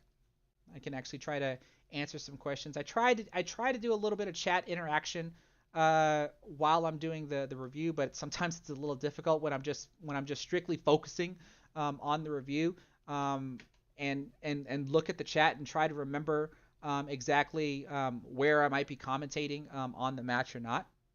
So, for example, Lilroy 504 wants to know, what's a level 6? Well, in the APA, when you're playing 8-ball, they have ranks skill level 2s to skill level 7. 2 basically being like your absolute beginner. You know, can barely sometimes hold the cue, can barely sometimes bridge, misses a lot of shots, even straight in shots, doesn't really do a whole lot of planning. Basically a player that needs to be working on their absolute fundamentals of the game. And then of course, as you step up higher on the ladder, like when you get to skill level 3, skill level 4, skill level 5, then all the fundamentals start getting better and better. Your shot making abilities start to go up, your cue ball control starts to go up, and your strategy starts to go up. So pretty much when you're at the skill level 7, that's when you have all of the above. But skill level 7 and skill level 6 is a very broad spectrum in the APA. I say that because for me, as a skill level 7 that also has a Fargo rating of 629, not entirely sure if you're familiar with what Fargo is, but sometimes there are skill level 7s in the APA that don't have a 600 Fargo rating. They might be somewhere in the mid 500s or whatever. So there's a huge disparity between a skill level 7 and another skill level 7, or sometimes between two skill level 6s, and actually between all of them. Because in my opinion, the APA skill level ranking isn't isn't as global as Fargo. Fargo's a little bit more accurate. Fargo, in my opinion, does have some flaws in it as well. It's not perfect, but it is better than the APA skill level ranking. And when you're playing 9 ball, which I can't play on 9 ball anymore because I'm a skill level 9, and it's very difficult for me to be on a team roster as a skill level 9. It's the same thing, except in 9 ball you have skill level 1 through skill level 9. So in 8 ball you have 2 to 7, and 9 ball you have 1 through 9, and they basically play on the same thing. Skill level 1, absolute beginner, can barely make a ball, barely, obviously barely run the table. Uh, uh, Not so good with their fundamentals. I'm trying not to sound so negative when I say this.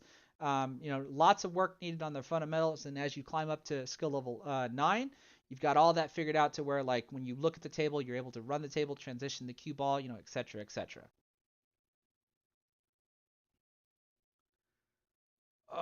Let's see here.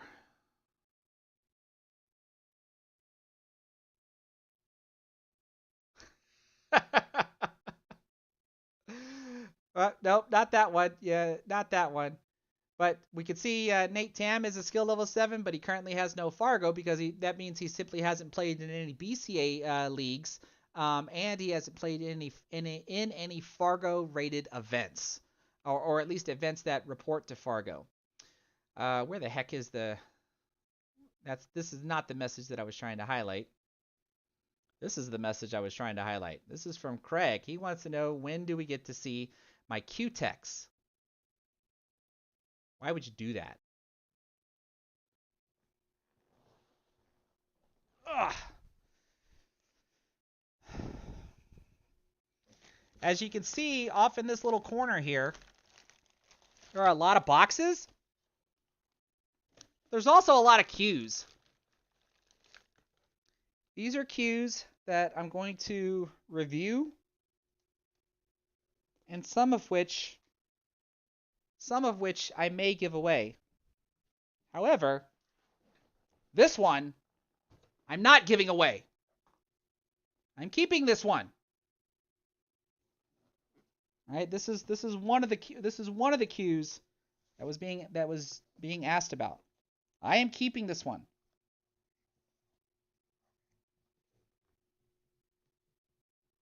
There we go. Hopefully the cue does not. Oh, that patch is going to fall out. This is the SVB Ghost. I'm eventually going to do some sort of highlight video with this cue. Kind of like I did with my tuxedo. I did like a quote-unquote promotional video with it. I wasn't promoting Predator, but I guess you could say I kind of was promoting Predator, but I was really just promoting having the cue. So I dressed up in a nice button-up shirt, slacks, dress shoes, and stuff, and kind of showcased the cue. No talking. Broken ran a 9-ball rack with it, et cetera, et cetera. So I'm kind of thinking about doing the same thing with this cue here.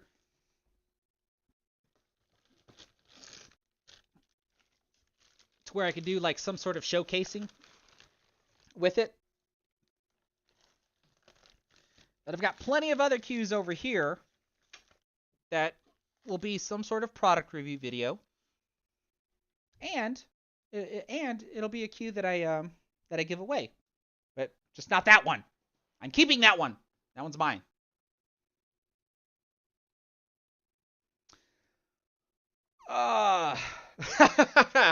Yeah, not quite.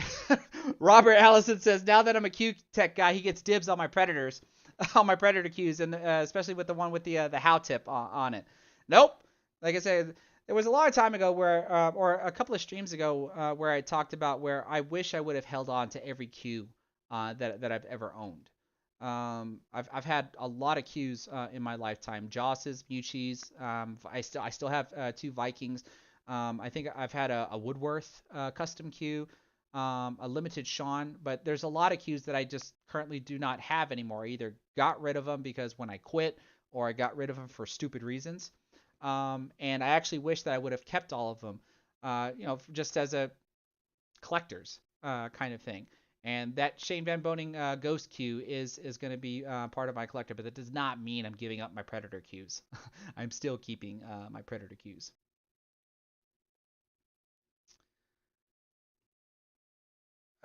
Let's see here. And you know what? I'm actually going to be right back, so don't go anywhere.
Well, now that I'm back, look who I found.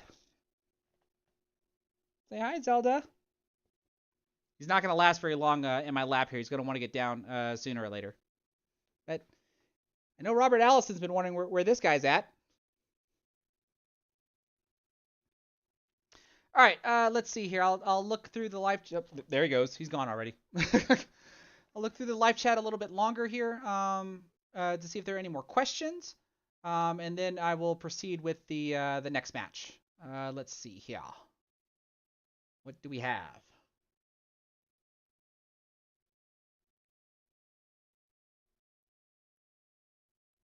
Oh, see, here's her. This isn't really a question, but my buddy Jesse, Jaybird, he said he's old. He's owned two of my old Qs. He had a Viking Sneaky Pete at one point and a 6-point Joss. Yeah, because I think I had two Josses in my possession at one point. I eventually got rid of them.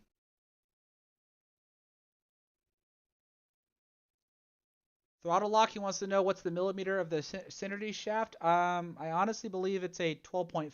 I have not analyzed any of the Qs that are over there. I don't know what their specs are. Some of them I've won. Some of them I've purchased from another person.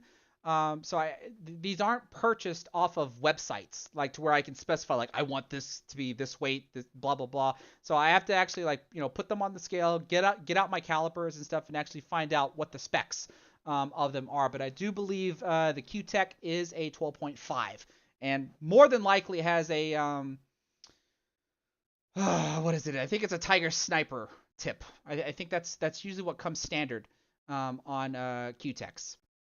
I think.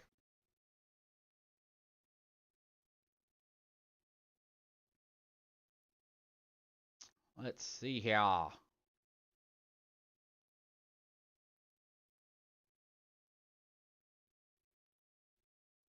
Don't really see any other questions.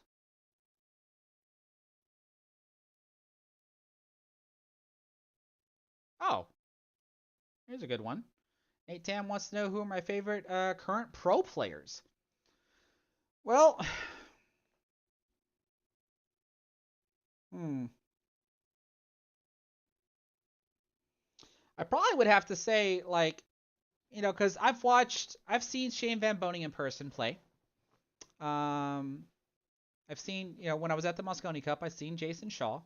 I just witnessed Fedor Gorst playing live. There's a lot of really good ones, but if I actually had to choose, like my first instinctive answer is I don't really have one. Like I like them all. right? Because they're all of them have something that I like, a little bit of something that if I were to observe them enough, I might be able to like take something from them as far as like what do they do in their game that would be useful to me. But I would have to think I I think my top favorite probably would have to be Fedor. I think because like when I watched him in the Texas Open, and like I said, his mechanics in my opinion were just so flawless, and it was amazing. Now here's a kicker though. When I got to like I've heard of Josh Roberts and I've seen him a couple of times, but when I actually watched him play, his slip stroke that he has is amazingly flawless. And like people might be wondering, what the heck's a slip stroke? I'm talking about the way this guy cues. He will hold his cue up to here as he's doing his practice strokes. And on his final stroke, because this is his set position, on his final stroke, he will let go of his cue, bring his hand back, grab his cue, and then shoot. Like that's the way he does a slip stroke. And y'all would have to see it to believe it. He does that so perfect and effortlessly. And the way he you would think like, how the heck can you be so accurate doing something like that? The way he can move his cue ball around with that type of stroke, it's actually, it's like, it's to me, it's like comparable to like reading poetry. It's just, it's so beautiful to watch that smooth of a stroke with quote unquote like an odd mechanic. Like who would ever think about letting go of their cue during their final stroke to scoot their hand back and then push forward. There's a lot. I've actually seen quite a few players do it, but I've never really seen someone do it as smooth as he does it. It's really amazing. If y'all ever get a chance to see like Josh Roberts, I don't know if you can find any YouTube videos on him, but like if there's ever a side camera view of him, just watch how he does that slip stroke. It is absolutely beautiful. Absolutely beautiful. Robert Allison, you want to know if I got to see Alex Pagulayan? He was there, but I didn't really get to observe him all that much, like I saw some of the other players. Now, I don't want to get too bogged down with questions when I've got a whole other match to review, so we'll go ahead and do this match, and then before I close out, I will try to answer any more last minute questions. So yeah, let's go ahead and look at the next match.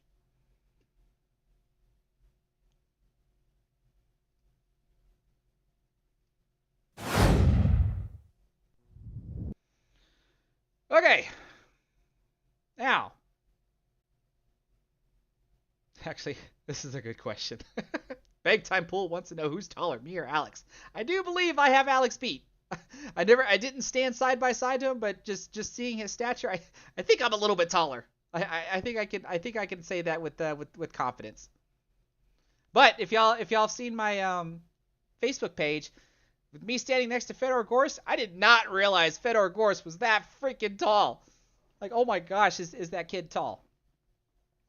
Now, as I was saying though, if you caught the thumbnail of this one, this is probably going to be some of the worst shooting I've ever done in quite some time, let alone the worst shooting you might have ever seen me do on a live stream. Now, I've had some bad sessions of straight pool. I've also had some bad sessions of playing the 9-ball ghost. But in my opinion, what you're about to see here, spoiler alert, this is worse than what y'all have than what y'all have currently seen. Because in this matchup here, I am playing up against another skill level 7.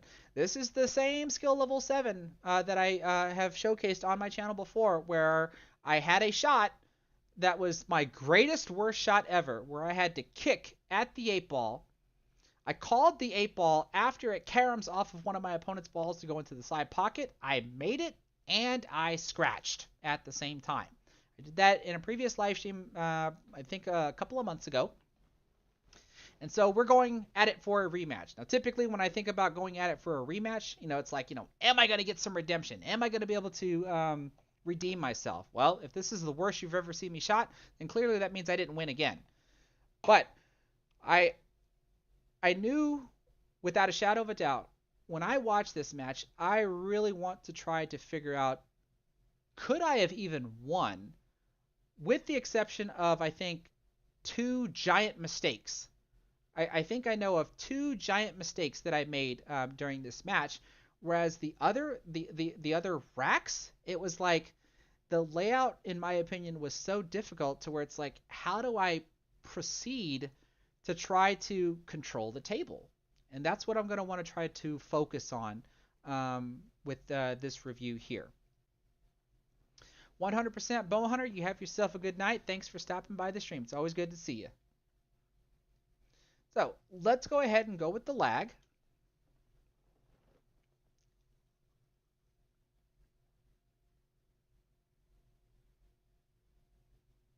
Woo! Look at that. It looks like I got it. That one was a close one, but I got it.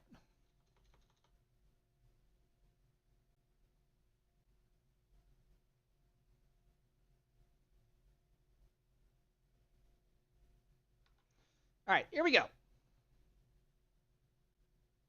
Still pop breaking. Nothing different there. Right? Made a ball on the break. Made two balls on the break. Just saw the 3-ball fall. And it looks like I made the 10-ball. So I have an open table here.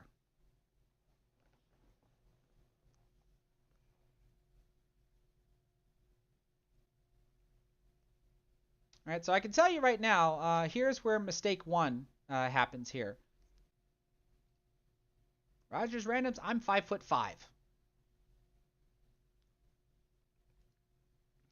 This is where mistake number one comes up, as far as I'm concerned. I've got an open table here, and really, like this table's already in a solved state. It's just a matter of which set is easier to transition to and from. The 6 is kind of an iffy one with regards to the 9-ball being here, but you can see it looks like I'm going to settle in on stripes. When I could obviously shoot this 2-ball, but when I shoot the 2-ball, I would have to try to transition to the 6 with like the perfect angle to not foul, right? In order to be able to make the 6 into the side pocket here.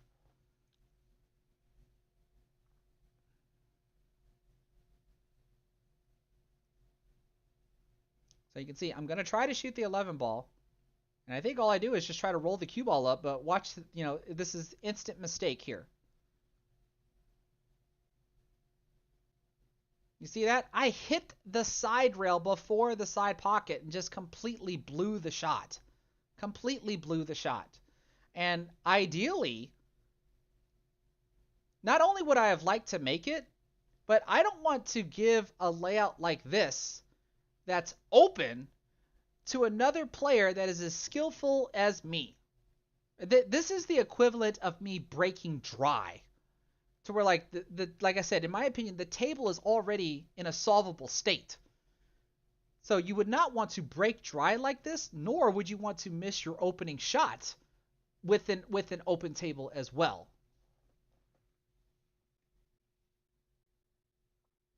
All right, so look at my opponent. Look what he's doing. He does the same exact thing I do. He walks around the table, tries to figure things out, and then settles in on shooting the 7-ball. Let's see what he proceeds to do here. I think he's shooting the 7-ball. Looks like he's shooting the 7-ball. He is shooting the 7-ball. All right, so 7-ball down. He's going to take solids. It's like next maybe the 1. I'm curious if he's going to shoot the 4-ball into the opposite corner pocket or if he's going to spin around it and shoot in the same pocket. Okay, nice side spin on that one. He's going to shoot the 4-ball into the same pocket. Is he going to transition to the 2? Yes, he's going to transition to the 2 from there. So that has to be he's going to shoot the 2, then the 6, then the 5. So from the 2, he's definitely going to want to get that perfect position, though. Good shot on the 4, coming down here for the 2. All right, so look what he does. Right? You heard me talk about this in the last match. He is looking to see where can he place that cue ball to where he doesn't have to worry about fouling on the 6. Right? He's looking for that perfect position. Yes, the camera that I recorded this on is crooked. I didn't realize that when I recorded this match. I can actually try to fix that. let me see something here. Or maybe not. Hold on. Oh, there we go. I'm not sure. Hang on. Nope, not that way. Let's go. All right. That's as probably as no. See, because now some of my the whole layout's getting messed up. So never mind. Put that back. There we go. Never mind. I can't fix it. I thought I could fix it, but I can't. Now we can see here, like I said, my opponent was able to get perfect position on the 6. Doesn't have to worry about fouling on the 9. Decent position on the 5. All he has to do is stun over to my 14 ball, and he's got shape on the 8. It looks like he's going to try to draw underneath it.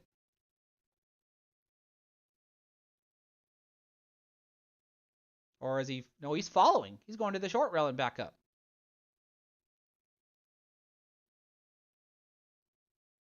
Doesn't want to get hooked behind my 13, though. Looks like he should be okay. Now, here at this level, in this match, we agreed to just call the 8 ball. Typically, you're supposed to mark it with some sort of personal object. That's what you saw me doing in my last match. But we're not doing that in this match here. All right, but he dogs the 8 ball. Dogs the 8 ball. But it does not matter, because here comes mistake number 2.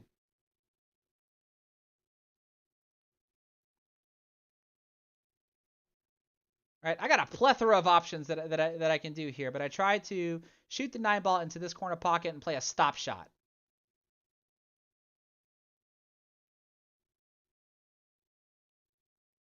I just shot it straight into the rail. Didn't even cut the ball at all. Mistake number 2. All right, so there's nothing for me to digest about this first rack here. I missed 2 shots that I should not have missed. Now, at the very least, I protected the cue ball at the same time, because clearly my 15 ball is going to be the ball that I shoot at next to get it to go behind the 8, and I can end with almost any ball after that in order to be able to win, just so long as my opponent does not kick this 8 ball in.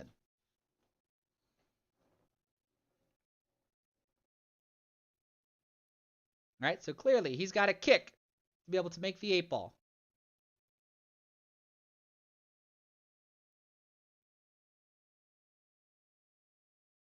And he nails it in. All right, so as far as I'm concerned, there's really nothing for me to take away on that one there. If I had not just missed my opening shot, let alone missed that, like what, 5-degree cut shot on the 9 ball, I ended up hitting it flat right into the rail. It could have been a completely different rack.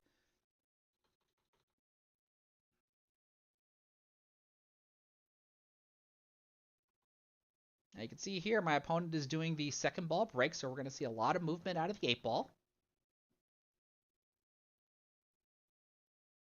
Look at that 8 ball moving.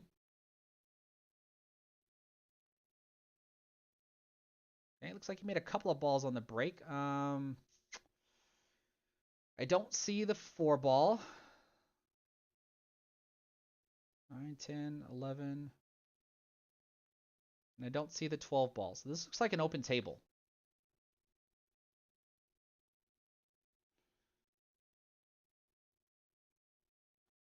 John Jones, you're asking me if I was thinking safe? No, I was thinking of running out. I just flat out missed.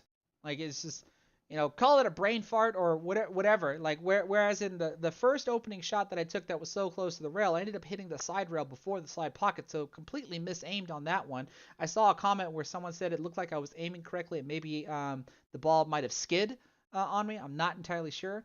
But that last shot, I just flat out missed. There was no excuse. Whether I misaimed, if I had a flaw in my fundamentals, I don't know. But all I know is it's a shot that I should not have missed, and I was not thinking of playing safe on that one.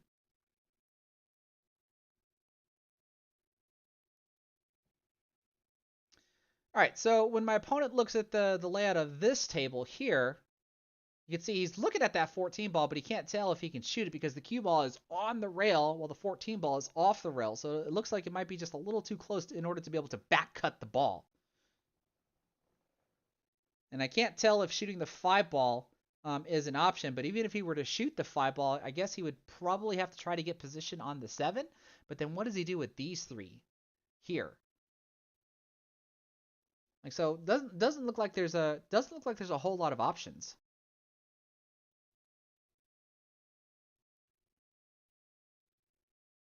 Famous YouTuber, could he carom the 5 off of the 6 in APA? The answer would be yes on the last one there, because there was the 5 ball and the 6 ball, and I was saying about how the 6 ball was questionable on whether or not if he would hit the 9 ball that was next to the 6. So you're asking, could he have hit the 5 ball first and then pocket the 6 ball with the cue ball? The answer would be yes. And it's not just APA, it's just 8 ball in general, right? As long as you hit your set first, and then pocket another ball, especially in the APA, because in the APA, you don't call your shots. You don't call your ball and call your pocket. If as long as you make a legal hit first and something falls, then you still continue to shoot. Something just bit me. Now I've got a nice little whelp on my arm. All right, so this is an open table. And now look at the state that it's in. It's not solvable. And so I'm not entirely sure what I can do here.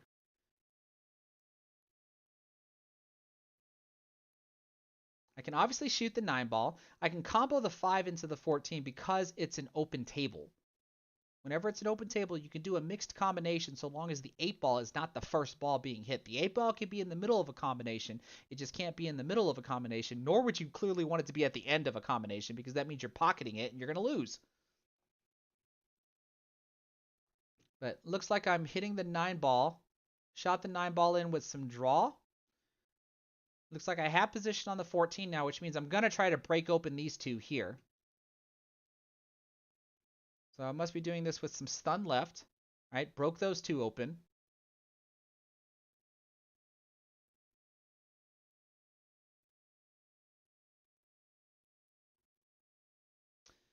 This is kind of an issue now with that 2 ball being here. I have to land somewhere right here in order to be able to shoot it in. You can see here, this is also an issue. And when I think about this in retrospect, you're going to see me, I'm going to try to shoot this 11 ball in, and then with some right spin, you see I broke the 10 ball out.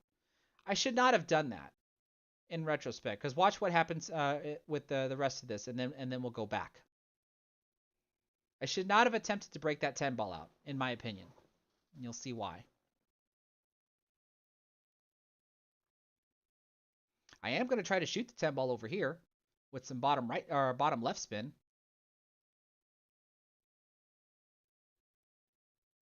Pull the cue ball over to the side rail and back out over here as I try to get position for this 13 ball. All right, but look what happens when I come over there.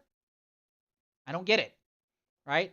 And now I'm in a position that I never really want to be in when I'm playing this high level of an opponent. I'm in a position where if I can get out from here, I mean, great. But if I don't get out, the likelihood of me losing the rack is really freaking high. Really high. And this is actually applicable to anybody at any skill level. Now, I think I try to rail first this 13 ball. Whoops. There we go. I try to hit the rail first in order to make the 13 ball into the corner pocket, get some sort of position on the 15 to go into the side here, so that way I can still go out for the win. But now that I've missed, in this position here, if my opponent plays this smart, there should be almost no way for me to win this rack. Because ideally, what this means is, in order for me to win, my opponent has to miss so badly that the cue ball will land in some sort of position where I'll have a shot and have some sort of run out. So ideally, I would just want to have some sort of shot at the 13 or some sort of shot at the 15 so I can transition to either one of them and be able to run the table. But that's hoping that my opponent is going to miss, right? So if I happen to win, that's probably going to be by luck. But if I'm at least dealing with a smart opponent, they won't give me that opportunity. At least that's what you should be thinking about as the player. When you know you can't run the table, you do what you can to try to run the table unless you realize that you can't. But then you also have to make sure that you control the table, knowing that you're not going to finish the table. And you're about to see what I'm talking about. Right? As my opponent makes the 7 ball,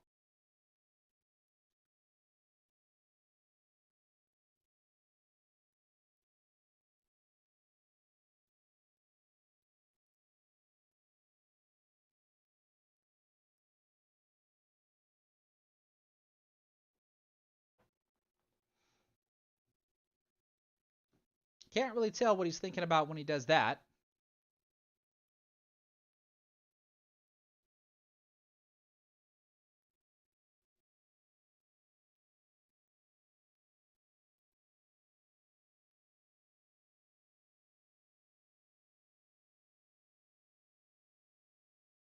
And plays a nice lock-up safety. Right? I can't see my 15 ball, and I can't see the 13 ball.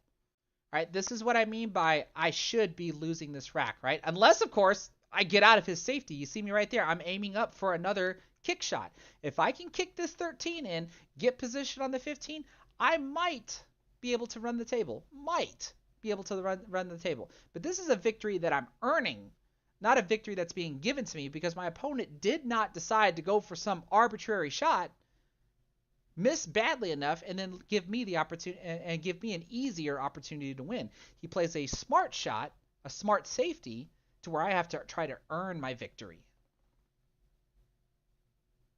But as you can see, I didn't kick the 13 ball in, and look what ends up happening. He has a shot at his 5 ball.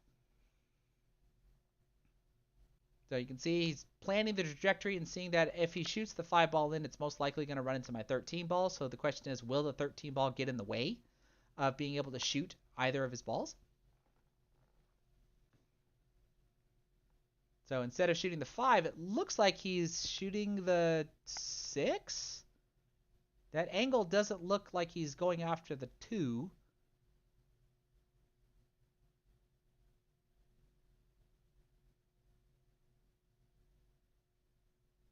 He is going after the 6. Good shot. Because then, look at the rest of the table. 1 in the side, 2 in the corner, 5 in the corner, 8 in the corner.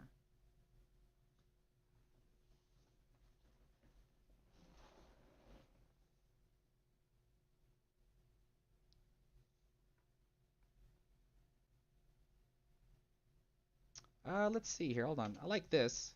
I always like to see this stuff. Pixie Jassim. I hope I said that correctly.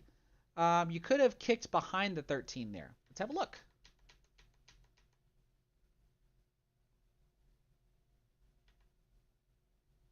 So what do you mean by kicking behind the 13? Are you suggesting that maybe I should have tried this? Come up a little bit higher, get behind the 13 and kick at it this way? So that way I end up kicking it down here? Is that what you're suggesting? Because if you are, you have to remember that I have to make sure that after I hit the 13 ball, something has to hit a rail. So I have to make sure that I kick behind this, and either the cue ball or the 13 ball have to hit a rail afterwards, because if they don't, my opponent has ball in hand. So is this an option? I think it is an option. I think it's a very risky option, because then my cue ball, the idea of me the probability of me doing a good 2-rail kick and stick would not be ideal. And this is, okay, you're saying APA rules. This is not just APA rules. This is pool in general. After you make contact with it, this is not like snooker, where in snooker you can just tap a ball and you're just fine. After you make contact with your object ball, something has to hit a rail if the ball's not going to go in. Otherwise, it's considered a foul, and the opponent will have ball in hand. So trying to do something like this is, in my opinion, is a little bit more riskier than me trying to go for the out. Because if I do kick this in, if I do manage to kick this in, I know that my cue ball is going to flare out like this, to where hopefully I'll have a shot at the 15 ball here in the side pocket. That's at least what I was planning. And if I can get that shot, then I might be able to shoot the 8 ball for the win. But that's going off of the safety that my opponent played on me. So I hope that makes sense. It's a good thought, though. I mean, it's certainly an option. I just think it has more risk than what I went for. So let's see. My opponent plays the 6. Like I said, plays the 1 in the side, has position on the 2, You can see the angle that he's got here is that he'll shoot the 2 in the corner. The cue ball's going to have to come off the side rail and back out towards the middle of the table, probably underneath the 15 ball. Or is he going to... Looks like he's got some spin on it. So he's going to spin in front of the 15 ball. And then here he can play 1 rail position if he wants to get position on the 8. I would probably do 2 rails just because. So he does the 1 rail inside spin. I would have gone most likely 2 rails just to come towards the 8 like this. I don't. In my opinion, I don't think one's better than the other. I just other than the 2 railer is a little bit more natural than trying to shoot the ball with inside spin. But both of them I think are just as easily done. They both get you on the 8 ball. All right, you can see with that one, my opponent takes the lead 2-0. Oh, before I forget, let's go back to what I should have done. Almost forgot. So right here, what should I have done? I think this was like a key moment in the match here where I probably should have done something different. Probably. And what could that have been? Well, ideally there's a couple of times where you think about should I have even made this ball? Because the first thing I was thinking about was I should have made the ball and just played the cue ball down here like this, so that way I can play a safety. Pull the 10 ball out of the corner and lock the cue ball up right here. Now, the chances are my opponent probably can kick and hit one of his solids. And that still leaves me with only 3 balls left on the table in order to be able to still be able to control the table. So it makes me wonder whether or not I should have tied my 13 ball up with his solids. Right? That to me that's a possible option. I'm creating a cluster in order to prolong the game, leave this cluster alone as well, and have two balls that are out in the open. It's a high risk move, but it at least leaves the rack open for some safety plays. He's gonna have to eventually figure out how to open up the cluster just as well as I'm gonna have to figure out how to open the cluster. Not entirely sure if that's probably the best play in the world, but even still, shooting this ball in, instead of breaking the 10 ball out, use the 10 ball as a safety. That is probably the better choice that I should have done at this point here, rather than trying to go for the breakout and trying to go for the run. Because you saw when the 10 ball landed here, and I had to play that precise position shot by shooting the 10 here, getting the cue ball to come off the rail and land right here just so I can have a shot at the 13 ball. Very difficult to do, and easily overran the position like I did, to where I tried to do a rail first shot, a shot that's possible, but when you judge the level of difficulty of the run out, it was pretty high, probably to the point to where I should not have attempted to do it. And that's probably at least the change that I would have made there. All right, now let's go back to the next rack.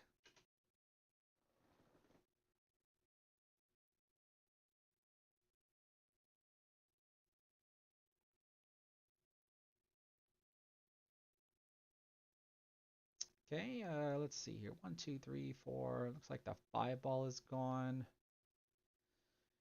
And then here's the 9. I think that's the 10, 11, 12, 13, 14. So he's solids. Made only a solid on the break. And look at this. What the heck am I going to do with my 9 ball?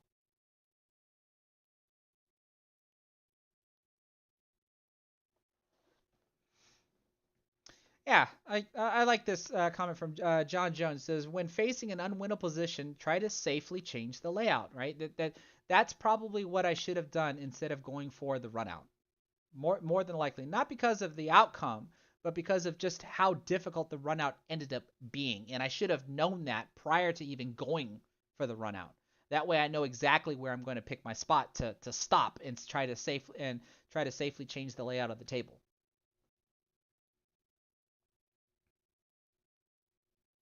So he goes for the 7 ball and misses. But then look at this table for me. Right? It looks like I can try to cut the 13 ball into the top left corner pocket, but what the heck am I going to do with the 9 ball? Doesn't look like I can do anything with the 9 ball.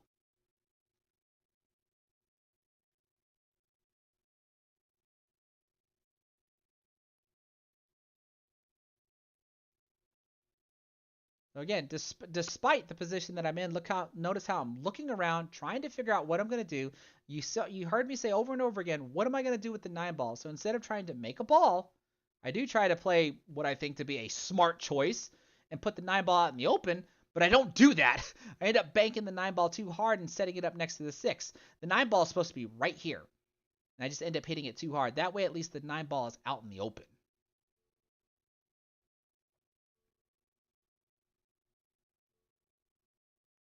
Right now, my opponent at least doesn't have a whole lot to work with. I at least attempted to protect the cue ball.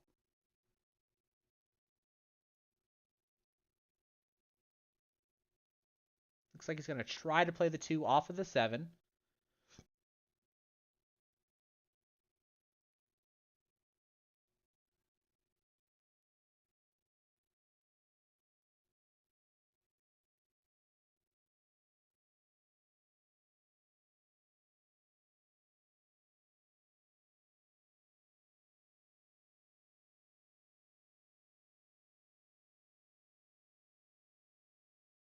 And it looks like he's thinking that the 2 ball is going to run into that point.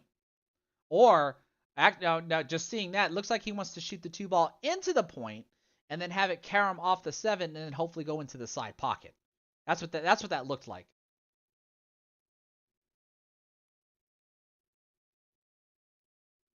Yep, that's what he tried to do. But it looks like the 7 ball was too high on the side pocket, and maybe the carom was just not there. But he also protected the cue ball, right? Because look what I have. I don't have much to work with.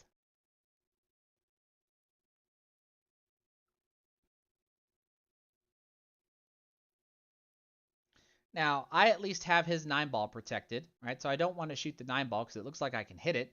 Like I can't tell if I can go for a 9-13 combination. I don't know if the 8 ball is in the way. So what I try to do is I try to bank this ball over here and push the cue ball out here as well for position on the 13 or the 11.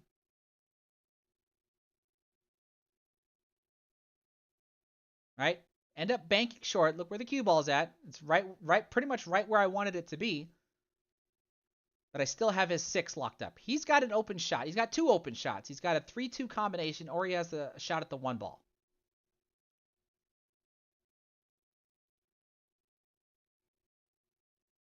Let's see. Steve Johnston, you want to know, could I see the 1 ball?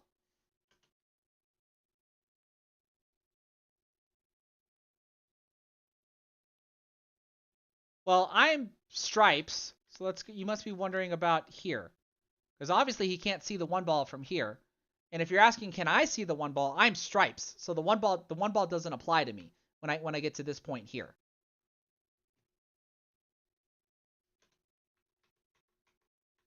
All right, here we go.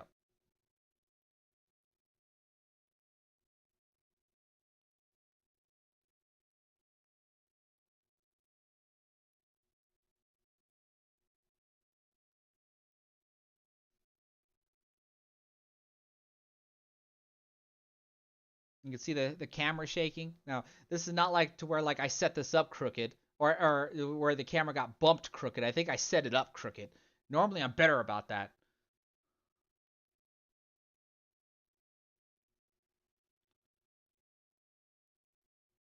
All right, so we saw him contemplate shooting this 3-2 combination, but looks like he's settling in on the 1 ball.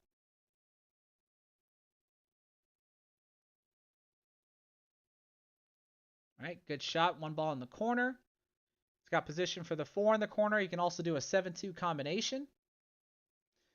We did see him glance a couple of times at this 6 ball to go here into the corner. So it looks like it freely does go into the corner. I don't think my 13 ball blocks it.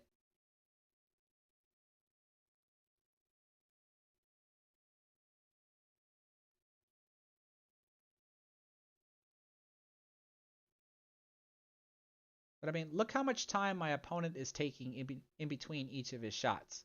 Now you don't want to play too slowly, right? I don't want to stress the idea like you should be taking your time to the point to where you're quote unquote playing slowly, but you're putting enough thought and planning into what you're doing. Because, like I said, once you have it all thought out and planned out, then you should just be able to just rapidly execute everything. Oh, he broke his 2-ball out. I'm sorry, broke his 6-ball. Shot the 2-ball and broke the 6-ball out. I think this is the 3-ball. Does it cut into the side pocket? Because that looks like his only option.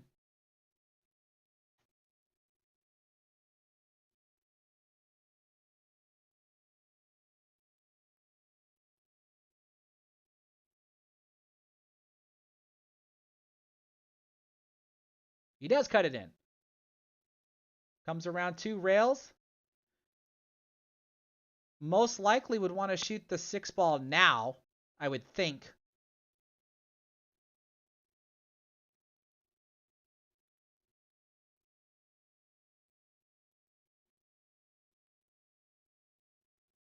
I mean, because if he shot the 4, he would have to shoot the 4 to transition to the 6, use the 6 to transition to the 7 into the side, so that way he can shoot the 8.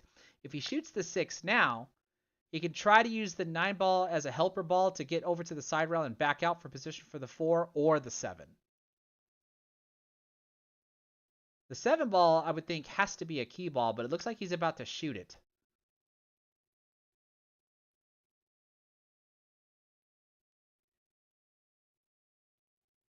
Is he going to go from the 7 to the 6? That's what he's trying, but looks like he didn't, or it looks like that's what he was trying. But he obviously has the 4-ball as a backup, and so that means, look what he's doing. He needs to know where he wants his cue ball to be, so when he shoots the 6, he can just stun right over here for the 8-ball to go into the corner. All right? Planning. Planning, planning, planning, planning.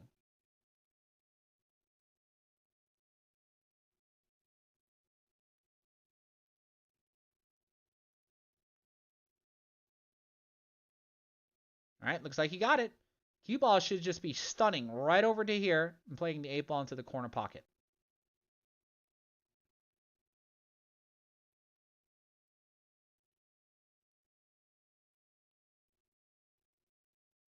Oh, he drew it into my 15. Thin cut shot on the 8-ball here should be doable.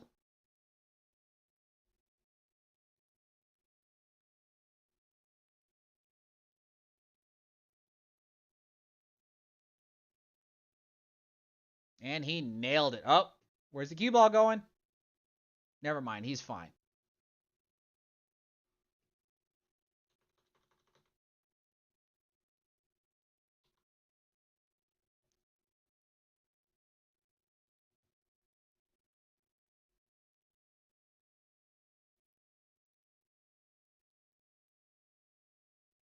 Oh, almost lost the cue ball on that one. Now look at that. The cue ball goes behind the rack. This is a dry break. So look at this. What do y'all do here? So, I have an obvious shot, right? I have this obvious 13 ball. 9 balls tied up, 12 balls tied up. This ball's tied up because it doesn't go past here and it doesn't go into the side pocket. But I also can't shoot solids. Right? I would very much probably like to shoot solids at this point. And I don't think this 6-ball passes by the 11 to make this 5-ball. I don't think that track is available. But here's the problem. I'm going to go ahead and take stripes because I am going to start with this 13 ball. All the while me trying to figure out how am I going to break this 9 ball out? How am I going to break this ball out? How am I going to break this ball out? Right? At the very least, I have this ball here to go into the side pocket. That'll help me break this out. Not entirely sure what I'm going to do about this here. I would have to use possibly the 14 ball. You might be wondering, well, why don't I try to break it out now? I can't. The 14 ball is in the way of the track of how the cue ball would come off the rail in order to break out the 9. I might be able to break out the 12 from the 13. I think that angle was available to me, but I didn't have an angle to break out the 9, let alone I didn't want to break out the 9 coming from this way because the 9 is going to run into the 8, and the 8 is going to track over here towards the side pocket. I certainly didn't want to risk making the 8 ball. All right, so this rack in particular, I distinctly remember because I was really wondering how do I solve this, or how do I stay in control of this rack of this rack here? And I wasn't sure. Obviously, at the time, I wasn't sure.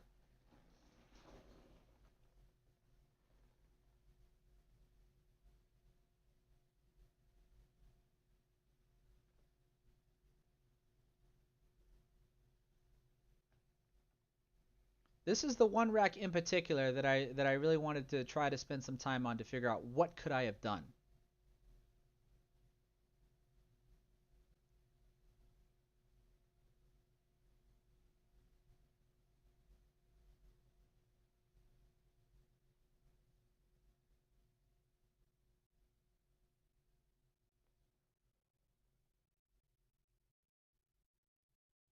There, I'm just checking to see if this stripe can go past the 7 ball, and clearly it can't.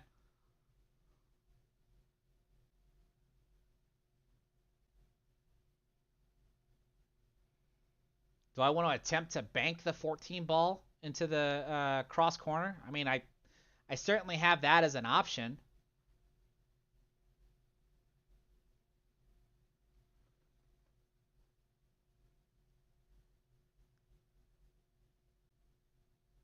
Right, I think I hit this with top left spin. Right, as I come around, I think I was trying to get position on this guy, and I did get position on him.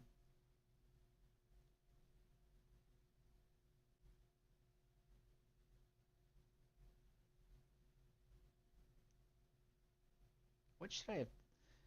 This is this is probably where I should have done something different.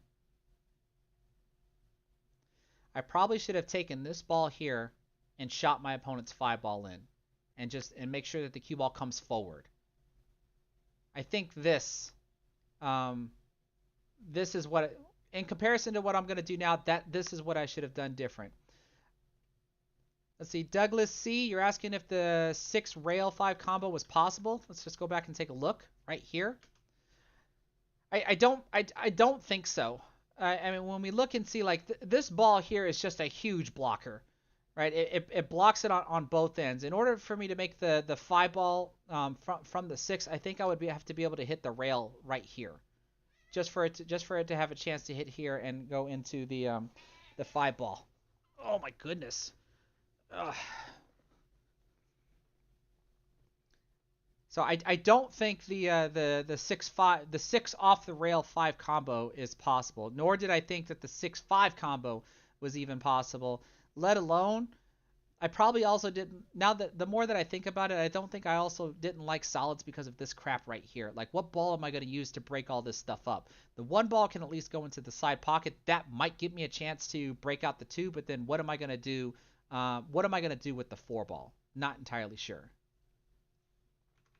So we get back to this spot here,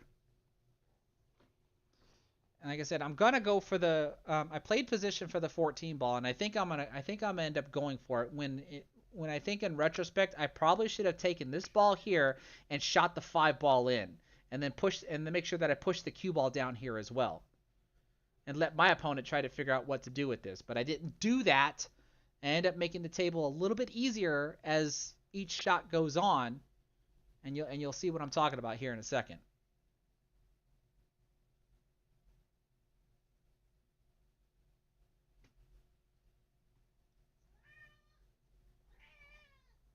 What?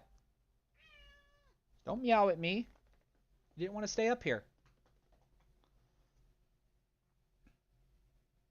Right? See, there I was trying to improve the 10 ball. That's what I meant by shooting the 14 in. I've made this cluster a little bit more open. Goodness gracious. Ugh. Here, you commentate.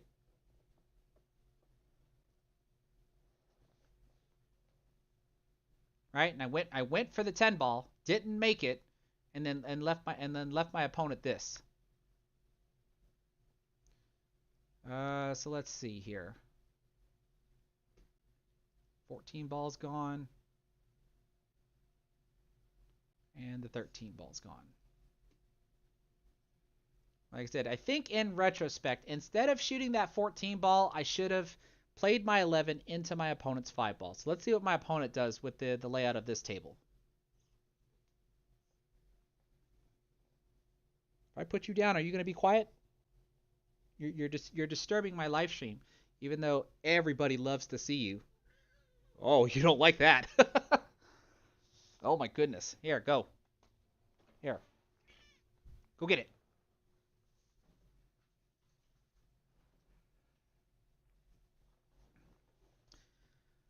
Okay, what the heck did I miss?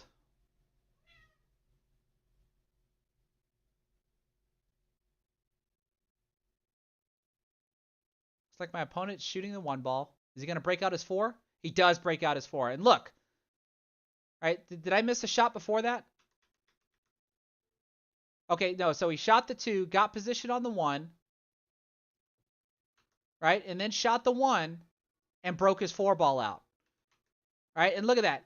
The table is now solved, right? For him. As long as he doesn't make a mistake. So look at how the decisions that I made and the way that I missed my last shot end up making the table so much easier for my opponent, when if I would have just made a quote-unquote better decision at a pivotal moment, the entire game could be different.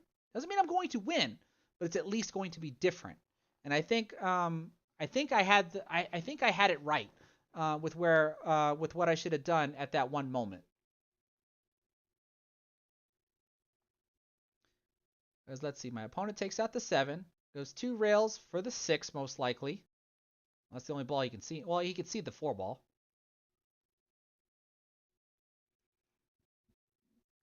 Right? You play the 6, you come off the short rail, get position on the 1. You can play the combo if you want.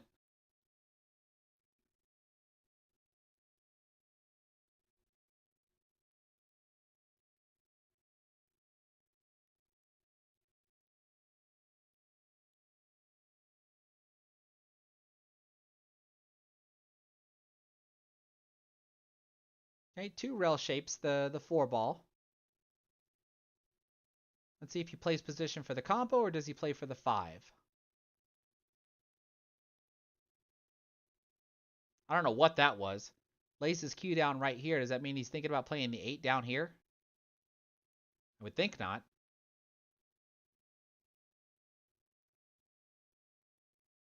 All right. He could play the combo or he could play the 5 ball.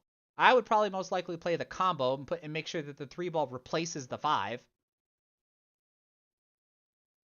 This is ideally where he'd want his cue ball to be, to shoot the 8 in this corner, and he'd be done. Right? So you can just roll the 3 into the 5. The cue ball will probably land somewhere right around here, and then just transition from the 3 back over here to shoot the 8. Yeah, see, kind of like that. Probably some bottom left spin to come back over here. Yeah, right where his cue's laying.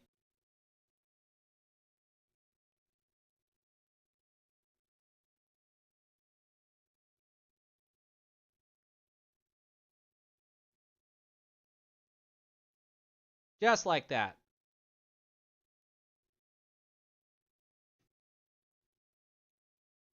And like I said, I'm getting my butt kicked.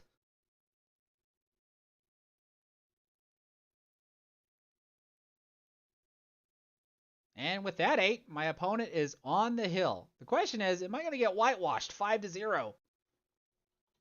Because like I said, with the exception of the first rack where I made 2 critical mistakes by missing shots that I should not have missed, the rest of these have been difficult for me as I kept trying to solve the rack, and I think I've at least picked out my spots where I probably could have made a better decision that might have had an effect on changing the outcome of the rack.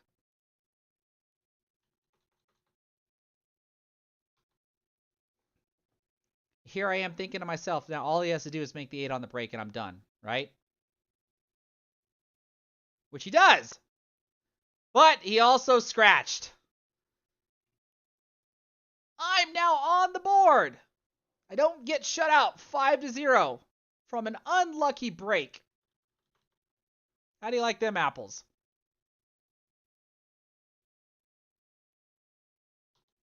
All right, so what do I get to do? Let's see.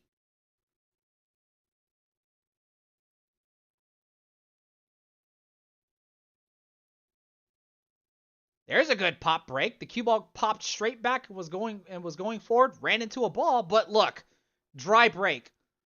Right? What am I supposed to do?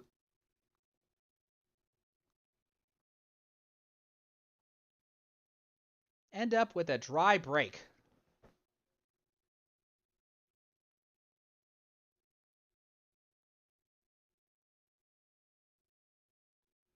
Now this table's not in a solved state.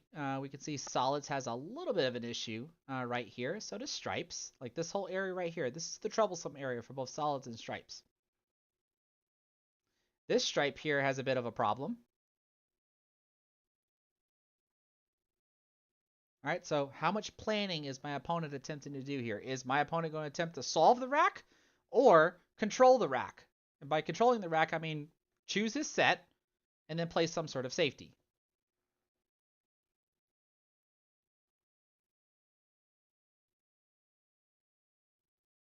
Okay, it looks like he's going to play the 15 ball.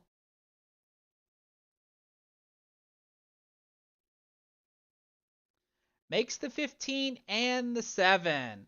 So here's the interesting thing about APA that some of y'all might not like. We can clearly see that he was attempting to shoot the 15 ball. He made the 15 ball. Since he also made the 7 ball, he's not stripes. The table is still open. Whereas in other leagues like BCA, I think even like TAP and VNEA, the table would be closed because you would announce that you're playing the 15 ball into the corner pocket, and if you make the ball that you called out, then you end up claiming the set that you're going to have. Whereas in APA, it doesn't work that way. Since you don't call the balls or call the pockets, you obviously have an idea of what it is that you're trying to do, but if you arbitrarily or accidentally drop both sets on your opening shot, the table remains open. That is actually a key thing as to what happens here. So it looks like my opponent still wants stripe though, as he's going for the 13 ball.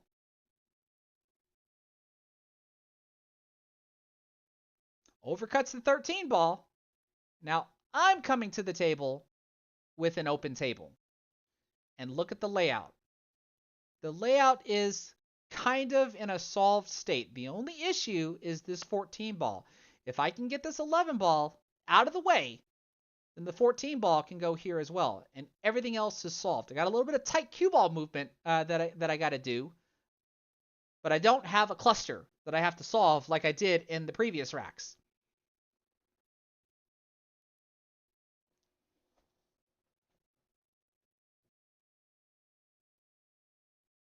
All right, so now here's me. I'm doing all of my planning that I can think of. I'm clearly going to start with the 10 ball because that's like the only ball that I could shoot at. This looks like I might have a rolling cue ball. Cue ball is going to run right into the 5, or am I going to stun underneath it?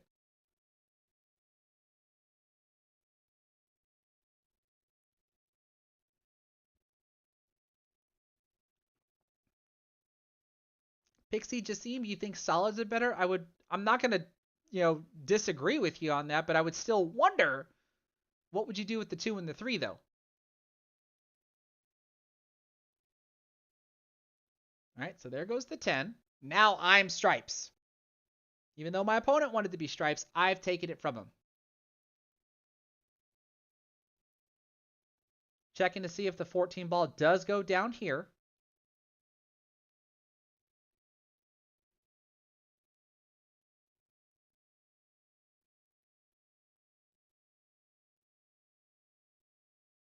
All right, so here I think comes like kind of a straight pull run out. Not necessarily an 8 ball run out, but a straight pull run out. You'll see what I mean. Play the 13 ball, and you saw when I laid my cue stick down this way, I'm looking to see what kind of path do I need to get to this ball here. Because remember I said I got to get this ball out of the way so that way this ball can go. All right, so I shot the 13 ball in. I have position on the 11. So from the 11, a little bit of right spin. I should be transitioning over to the 12 ball that's on the foot rail.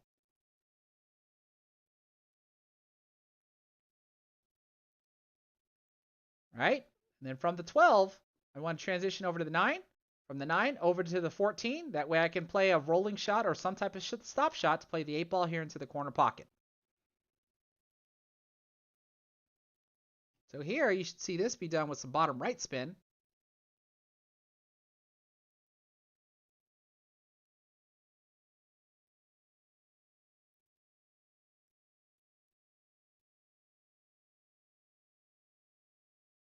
Don't want the cue ball to take off on me.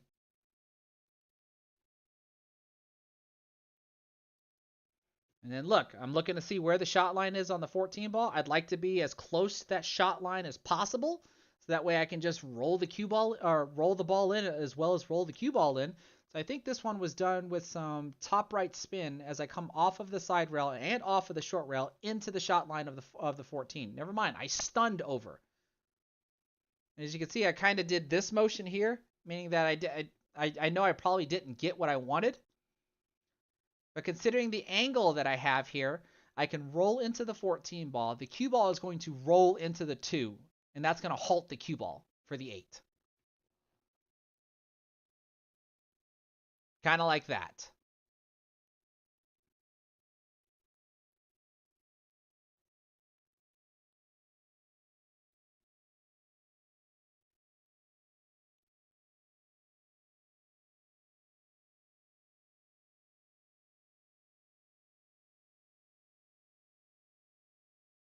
And I was able to take that one down due to an unfortunate, I guess we can call it it's unfortunate for my opponent, but fortunate for me that even though my opponent was going for stripes, made the stripe that he was intending on making, but accidentally drops the solid, which causes the table to still remain open.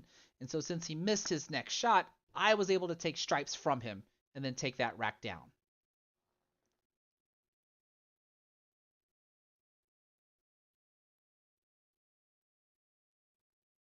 You can see there, what is that? Is that another dry break from me? No, I'm still at the table. What did I make? 1, 2, 3, 4, 5, 6, 7. So I made a stripe. 9, 10. Looks like I made the 11 ball.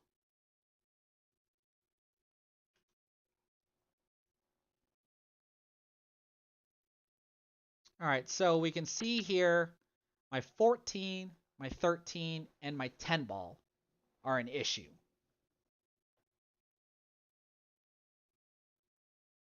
So 15 ball into the side pocket. Most likely going to shoot this with some topspin.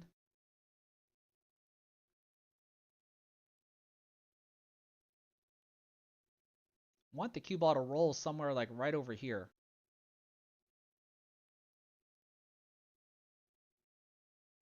But not tie up with the 13 ball like that.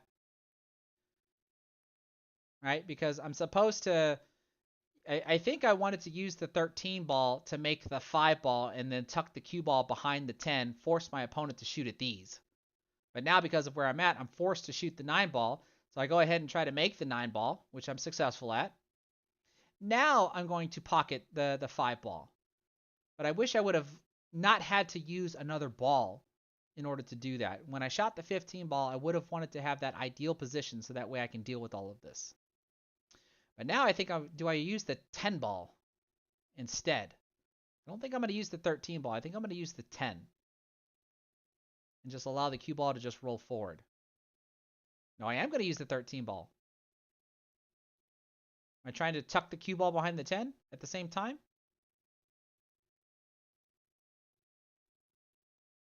Well, I was. Looks like I was trying to get the cue ball right here because I want my opponent to attempt to move this stuff. So not really ideal. I probably should have used the 10 ball instead, so that way the cue ball would at least be hidden behind the 13 ball.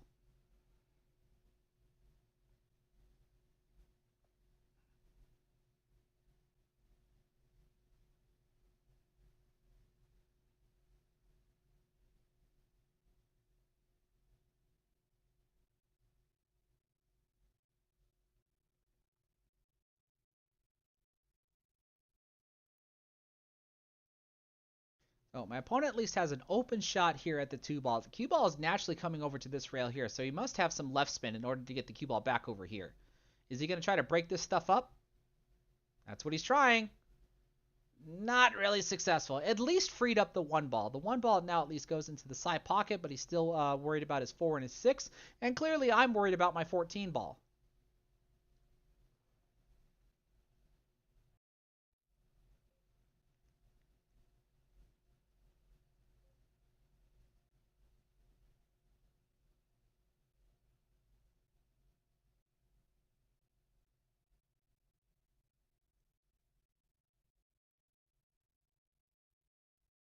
Let's see here. What do you do here if you're my opponent? I don't think you're running out from here.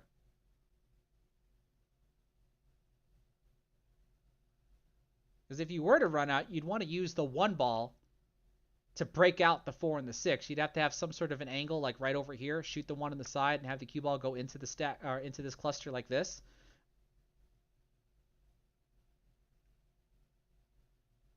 Don't necessarily want to move the 6, right? Because in that kind of, well, I guess you could safely move the 6 in this position here, right? What am I gonna do with my 14 ball?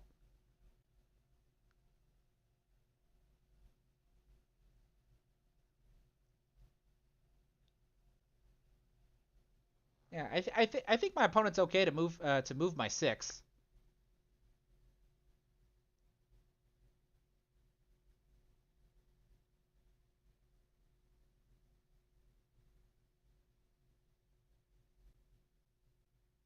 And try to move the 3 instead.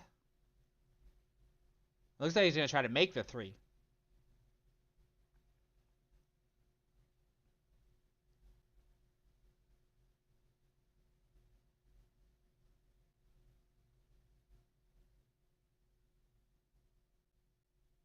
Oh, what a shot!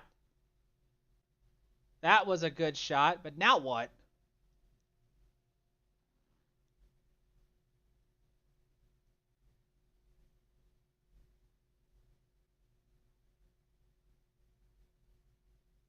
I doubt you want to try to do a 3-ball combination to make the 6-ball. Using the 4 or the 1. Like 1-14-6 or 4-14-6. I doubt you want to do either of those. Do you really want to attempt to cut the 1 ball into the corner here and drive the cue ball into the 4 to open this stuff up? Like that's pretty risky as well.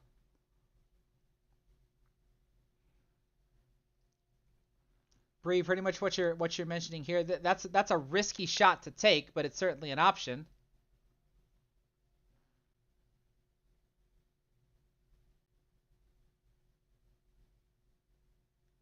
Ah, but see, look at that.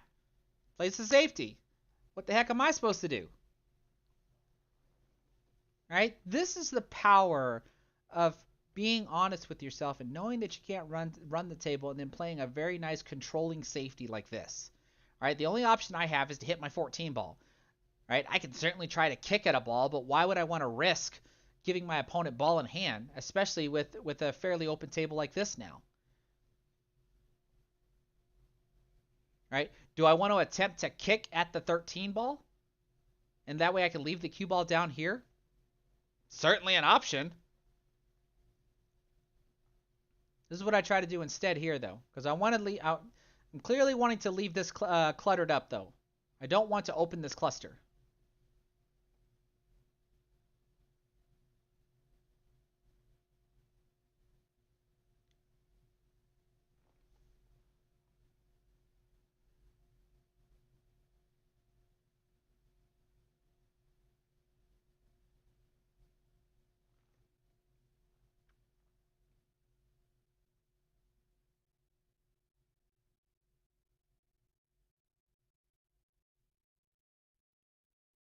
Here's what I try to do. Top spin on the cue ball. I'm going to thinly graze my 14 ball.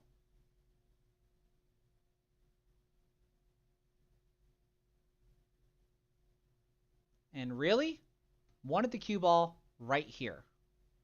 Now my opponent has a shot at the 7 ball. Right? But that is not my concern. Because he sees it. The angle that he has here on this 7 ball does not allow him to break up the 6 ball. Right? He would still have to use the 1. But the angle that he has also doesn't get him position to play the 1 and break out the 6 at the same time. Right? So my cue ball is kind of in a good position. It's not in the greatest of positions. I really want it to be closer to the rail after it comes off the side rail.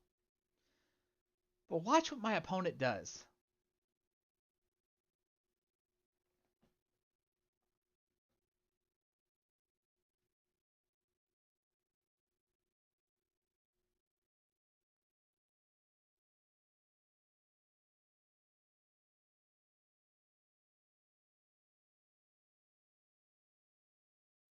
Banks the 7 in.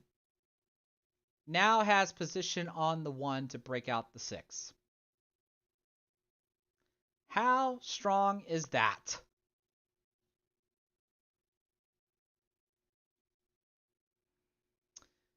Like I said, for Bree and John Jones, the kick options between the 10 and the 13 are certainly options, but I just did not want to risk missing the ball altogether and giving my opponent ball in hand.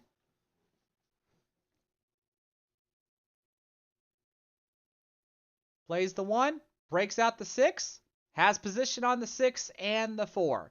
You can pretty much see from here that that is all she wrote.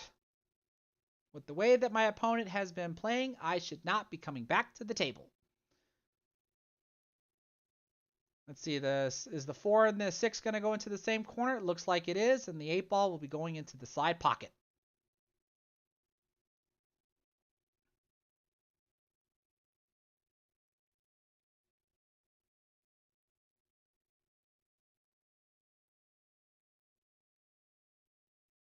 Ooh, nice inside spin shot on that one. Kind of overcooks it a little bit, though. Look at that. Look at the back cut shot he's got on the 8 ball now. Clearly, this is not the last shot that my opponent wanted to have. He would have liked to have been flatter on the 8, let alone not back cut it.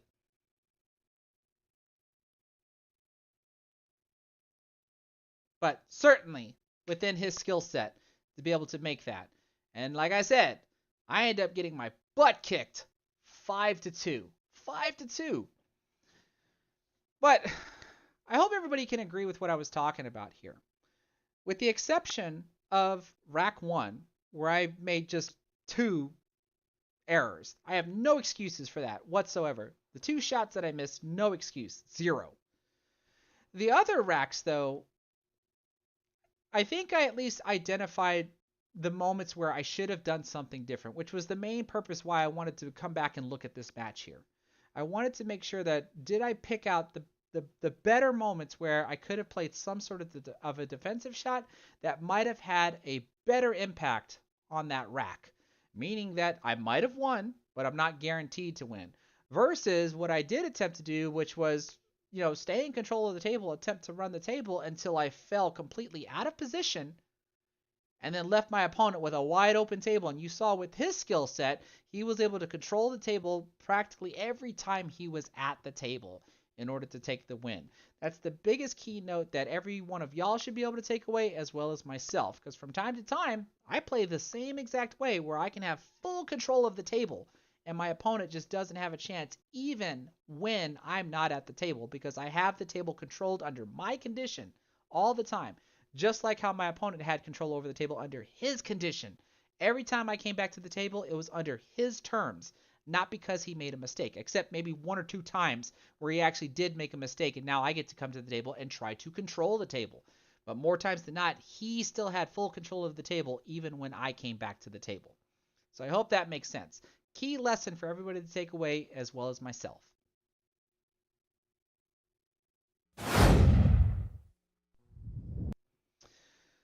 All right, let's see here. Rogers Random, you're wanting to know if I'm coming up to the next monthly tournament? I will be. I at least asked them to put me on the sign up list, and as long as no family emergencies or anything gets in my way, I should be coming to that one.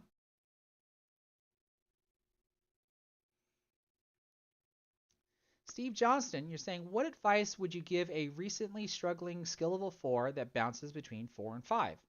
So I talked about this earlier in the stream when I was talking about my experience that I had at the Texas State Open. Or let alone someone literally asked about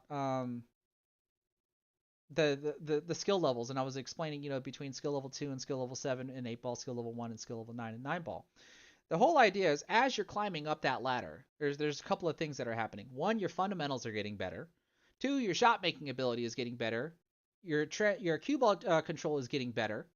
But then the one thing that you're going to be that you're probably not going to notice, kind of like what I talked about during this match here, this last match here, is your strategy getting better, right? Because when you can shoot, when you can transit, when you can make shots, when you can transition the cue ball, but sometimes you won't have full control of the cue ball, or you'll underestimate or overestimate where you can actually get that cue ball for your next shot. And how honest are with yourself on whether or not if you can run the table, right? Because if you can be fully honest with yourself and know that you just can't run the table, well, then you want to basically try to play chess when you're playing 8 ball and kind of set up the table for you to attack it and run out. So just like if you'd have seen on some of the racks where my opponent didn't run the table, but he would play some sort of good safety that allowed me to come to the table under his terms, not by just missing. Because there was that one rack where I almost ran the table, but I got down to my last 2 balls and missed a key transition to where now I'm supposed to lose. And that's exactly what happened because my opponent played a safety that caused me to have to kick at one of my last 2 remaining balls. I failed to make the kick, and then my opponent ran out from there. So one thing that you should start to notice as you climb the ladder, after all your fundamentals, all your shot making abilities, and all your transitions are getting better and better, the one thing that's difficult to teach yourself is strategy, right? And because like who doesn't like looking at a difficult table and just want to try to run the table, right? Because if you run the table, that's super impressive. Like it's a spotlight moment for you if you actually solved a very troubled table, right? It can be kind of ego lifting if you can solve a table like that. But like I said, if you can just be honest with yourself and just know that, yeah, this layout's a little difficult. I'm probably not going to run this out. Then you should be able to assess that you might be able to make a ball or two. Maybe you don't want to just make balls for the sake of making balls because you can make them. But you want to make sure that everything you're doing is for a purpose. You're making a ball to play position in order to address a trouble spot and realize that the number of trouble spots that your opponent has on the table means that they're probably not going to run out either. And hopefully, your opponent is not playing to the same strategy as yourself. So that way, you're going to come to the table because your opponent is going to try to continuously run the table, probably mess up, and then leave you some sort of out that you can have now that you've been slowly trying to piece the table apart. Now, that's not to say that you might also get unlucky because every time you allow your opponent to come back to the table, there is that small chance that they might screw up your plan, right? If they just, bang the balls around and then, whatever cluster that you tried to open up gets reclustered back up, right? That's certainly a risk that you're going to take every time you allow your opponent to come back to the table. But like I said, you're at least allowing your opponent to come back to the table under your terms and not allowing your opponent to come to the table because you made a mistake. Right? So how do you improve? Keep working on your fundamentals, keep improving your shot making abilities, keep improving your cue ball control, but really start to look at how you strategize playing an 8 ball layout, knowing whether or not if you're going to run the table or if you're going to set up to play some sort of safety. Right, that would probably be the biggest thing I would probably suggest as you're struggling between bouncing between 4 and 5, because I can probably assert with a high degree of confidence that usually players at the skill level 4 and 5 still don't really think of a whole lot about safeties. Not all the time. Not all the time. There are some players that do.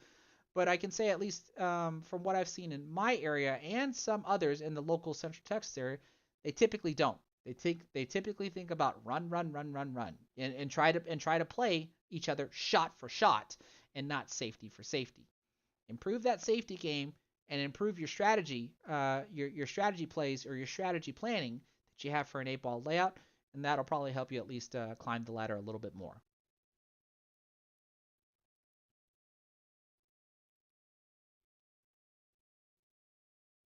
Ooh, Ford Borland, you're saying I'm the man. I really do appreciate that. But you were watching a pro match on YouTube last night, and the commentators were giving me a shout out. Might have been Niels versus Sky. Who would have been giving me a shout out? That's what I'm wondering, especially for a match like between Niels Fine and Sky Woodward. Was it a Predator event? I'm curious who would have given me the shout out, because I know Tony Robles sometimes commentates any of the Predator 10 ball events. Mark White also commentates the Predator 10 ball events. I'm really curious as to which video or which match that you were watching.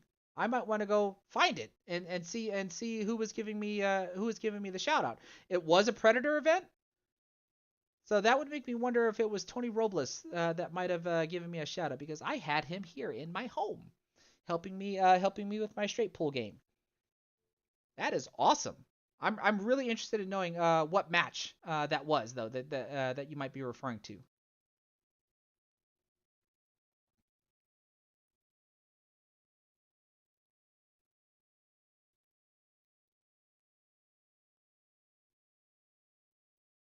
There we go. So you're saying thank you so much for the advice that I gave you from your previous question. You're basically saying you always look for a safety if if you're uncomfortable with the shot. That's one way to start. That is literally one way to start, because when you're playing those safeties, remember, play them with purpose. And playing a safety doesn't necessarily mean that you have to hide the cue ball either. Sometimes playing a safety can be making your opponent do something you want them to do. For example, let's say your opponent has a pocket blocked. A safety could be putting the cue ball in a position where that's the only ball they can see, forcing them to shoot at it unless they want to elect to play some sort of kick shot so that way they can leave that pocket blocked. Otherwise, if they take the bait, they'll shoot at the obvious shot that you have given them. They've done what you've asked them to do or you've wanted them to do and open that pocket up for your balls, still with the possibility of making sure that they might not be able to run out. So if you're going to play that type of safety, you still have to make sure that there's enough trouble spots on the area for them after they play that shot and transition out of the pocket. What kind of layout are they going to be dealing with after they've opened the pocket up for you? So just keep in mind, though, that safeties doesn't always mean that you have to hide the cue ball. Safety could also be, and I plan on making a video about this at some point in time, safeties can also mean making or trying to get your opponent to do something that you want them to do. Break out a cluster, shoot a particular ball, just do something. You're always making them come back to the table, or you're allowing them to come back to the table under your terms, not because you missed.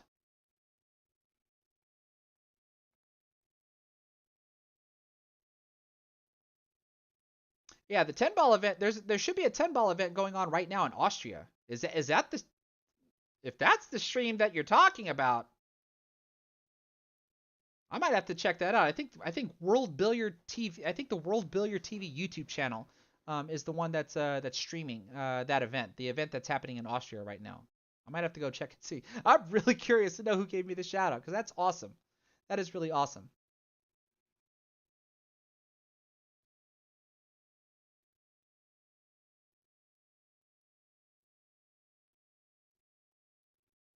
John Jones, I really do appreciate that. See that my advice shows that I really know how to. I know the answer of what could I have done. Like what? This is the advantage of like also just recording your own matches, right? So either have somebody else study them, or you study them to figure out what could you have done better. Besides correct your mistakes, which is missing, right? But sometimes that's not the reason why you lose. You don't lose just because you miss. You lose also because your plan just did you failed to execute a very difficult plan when there was probably an easier slash better plan that you could have done. It's not always about the primary reason that you do typically lose by is because you missed. But then there's usually a deeper reason why you missed. And digging deeper into that reason, that's what helps you improve your game, because that's the type of mistake that you don't want to continuously repeat. Just like you don't want to continuously repeat missing shots, right? Like you always don't want to miss a shot, but sometimes just your plan, your pattern, you know, a flaw in your fundamentals. There's a lot of different things that all add up, and watching yourself play, watching yourself in a video, either with somebody else coaching you or whatever else, can help you identify these things so that you know what to work on.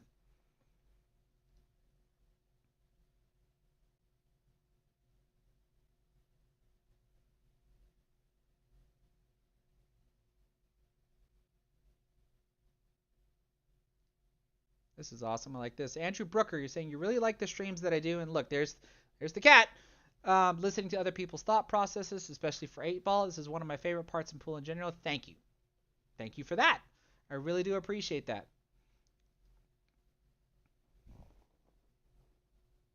You want to make one more appearance? Oh, oh, goodness gracious, cat. Ugh, you need to lose weight. Here we go. Here's the fur ball. All right, so I'm not really seeing any more questions because this is all that I had for tonight's stream. I want to thank everybody for being here. Let me see, how many people do I have on YouTube? Looks like I have 88 of y'all left. Y'all are some fantastic people, and I see I have 68 likes, which is completely awesome. If you're at least new to the live stream and you haven't done so already, please consider liking the stream, whether you're on Facebook or on YouTube. If you are on Facebook, it would do me a huge favor, and I would really appreciate it if you could share the stream to your Facebook profile or your favorite pool groups as well, so other people can discover this, learn along with me, make fun of me. I really don't care one way or the other, but it really does help me out, especially on YouTube, because liking the stream does help me out in the YouTube algorithm, so that way more people can discover the stream after the fact, or let alone during the live stream, so they can join us and help themselves as well as help me learn on the fly. That's the whole reason why I do all this. I show matches that I win as well as matches that I lose, because even matches that I win, I look for ways that I can improve. Because if I win a match 5-2, then I want to know what could I have done better to allow me to win the match 5-0. In this case here, I lost this match 2-5. Right? So clearly I made a lot of mistakes, so there's a lot of things that I should be able to learn from this to know how could I have done better. And I at least think I have pointed out a couple of things that I should have done differently, which is being honest with myself and knowing I can't run the table, so I probably should have played a safety sooner rather than I did. Rather than when I did, that possibly could have had a different outcome on the match. That's always the benefit that I have of reviewing my matches, which is why I like presenting it to everybody here. So that way, not only am I learning, but hopefully y'all are learning as well. So I think with that being said, I think I'm going to go ahead and call it a night. Don't really see any more questions, or at least that I can tell. If I did miss your question, I do apologize. I can always try to pick it up in the next live stream that I'm going to do. As I mentioned before, because of the experience that I had at the Texas State Open, you could probably be looking forward to some new content to where I'll probably be doing some training vlogs where you're actually going to see me do some drills. I might go pick off a couple of drills that I know Neil's Fine has put on his YouTube channel. He has posted some really awesome drills that I think I'm actually going to start working on, as well as try to come up with some drills of my own that can help me nail down my fundamentals, nail down my stroke, help me improve my shot making abilities, et cetera, on top of still doing all the content that I do now. Live streaming straight pool, maybe eventually start playing the Ghost again, and then of course still doing any type of lessons that I can possibly think of. So stay tuned for all of that. For the rest of y'all that are here, thank you so much for being here on YouTube and on Facebook. Please give this stream a thumbs up. If you're on my YouTube channel, please consider subscribing to the channel if you haven't already done so. And if you're on my Facebook page, then please consider following my Facebook page. Have a good night, everybody.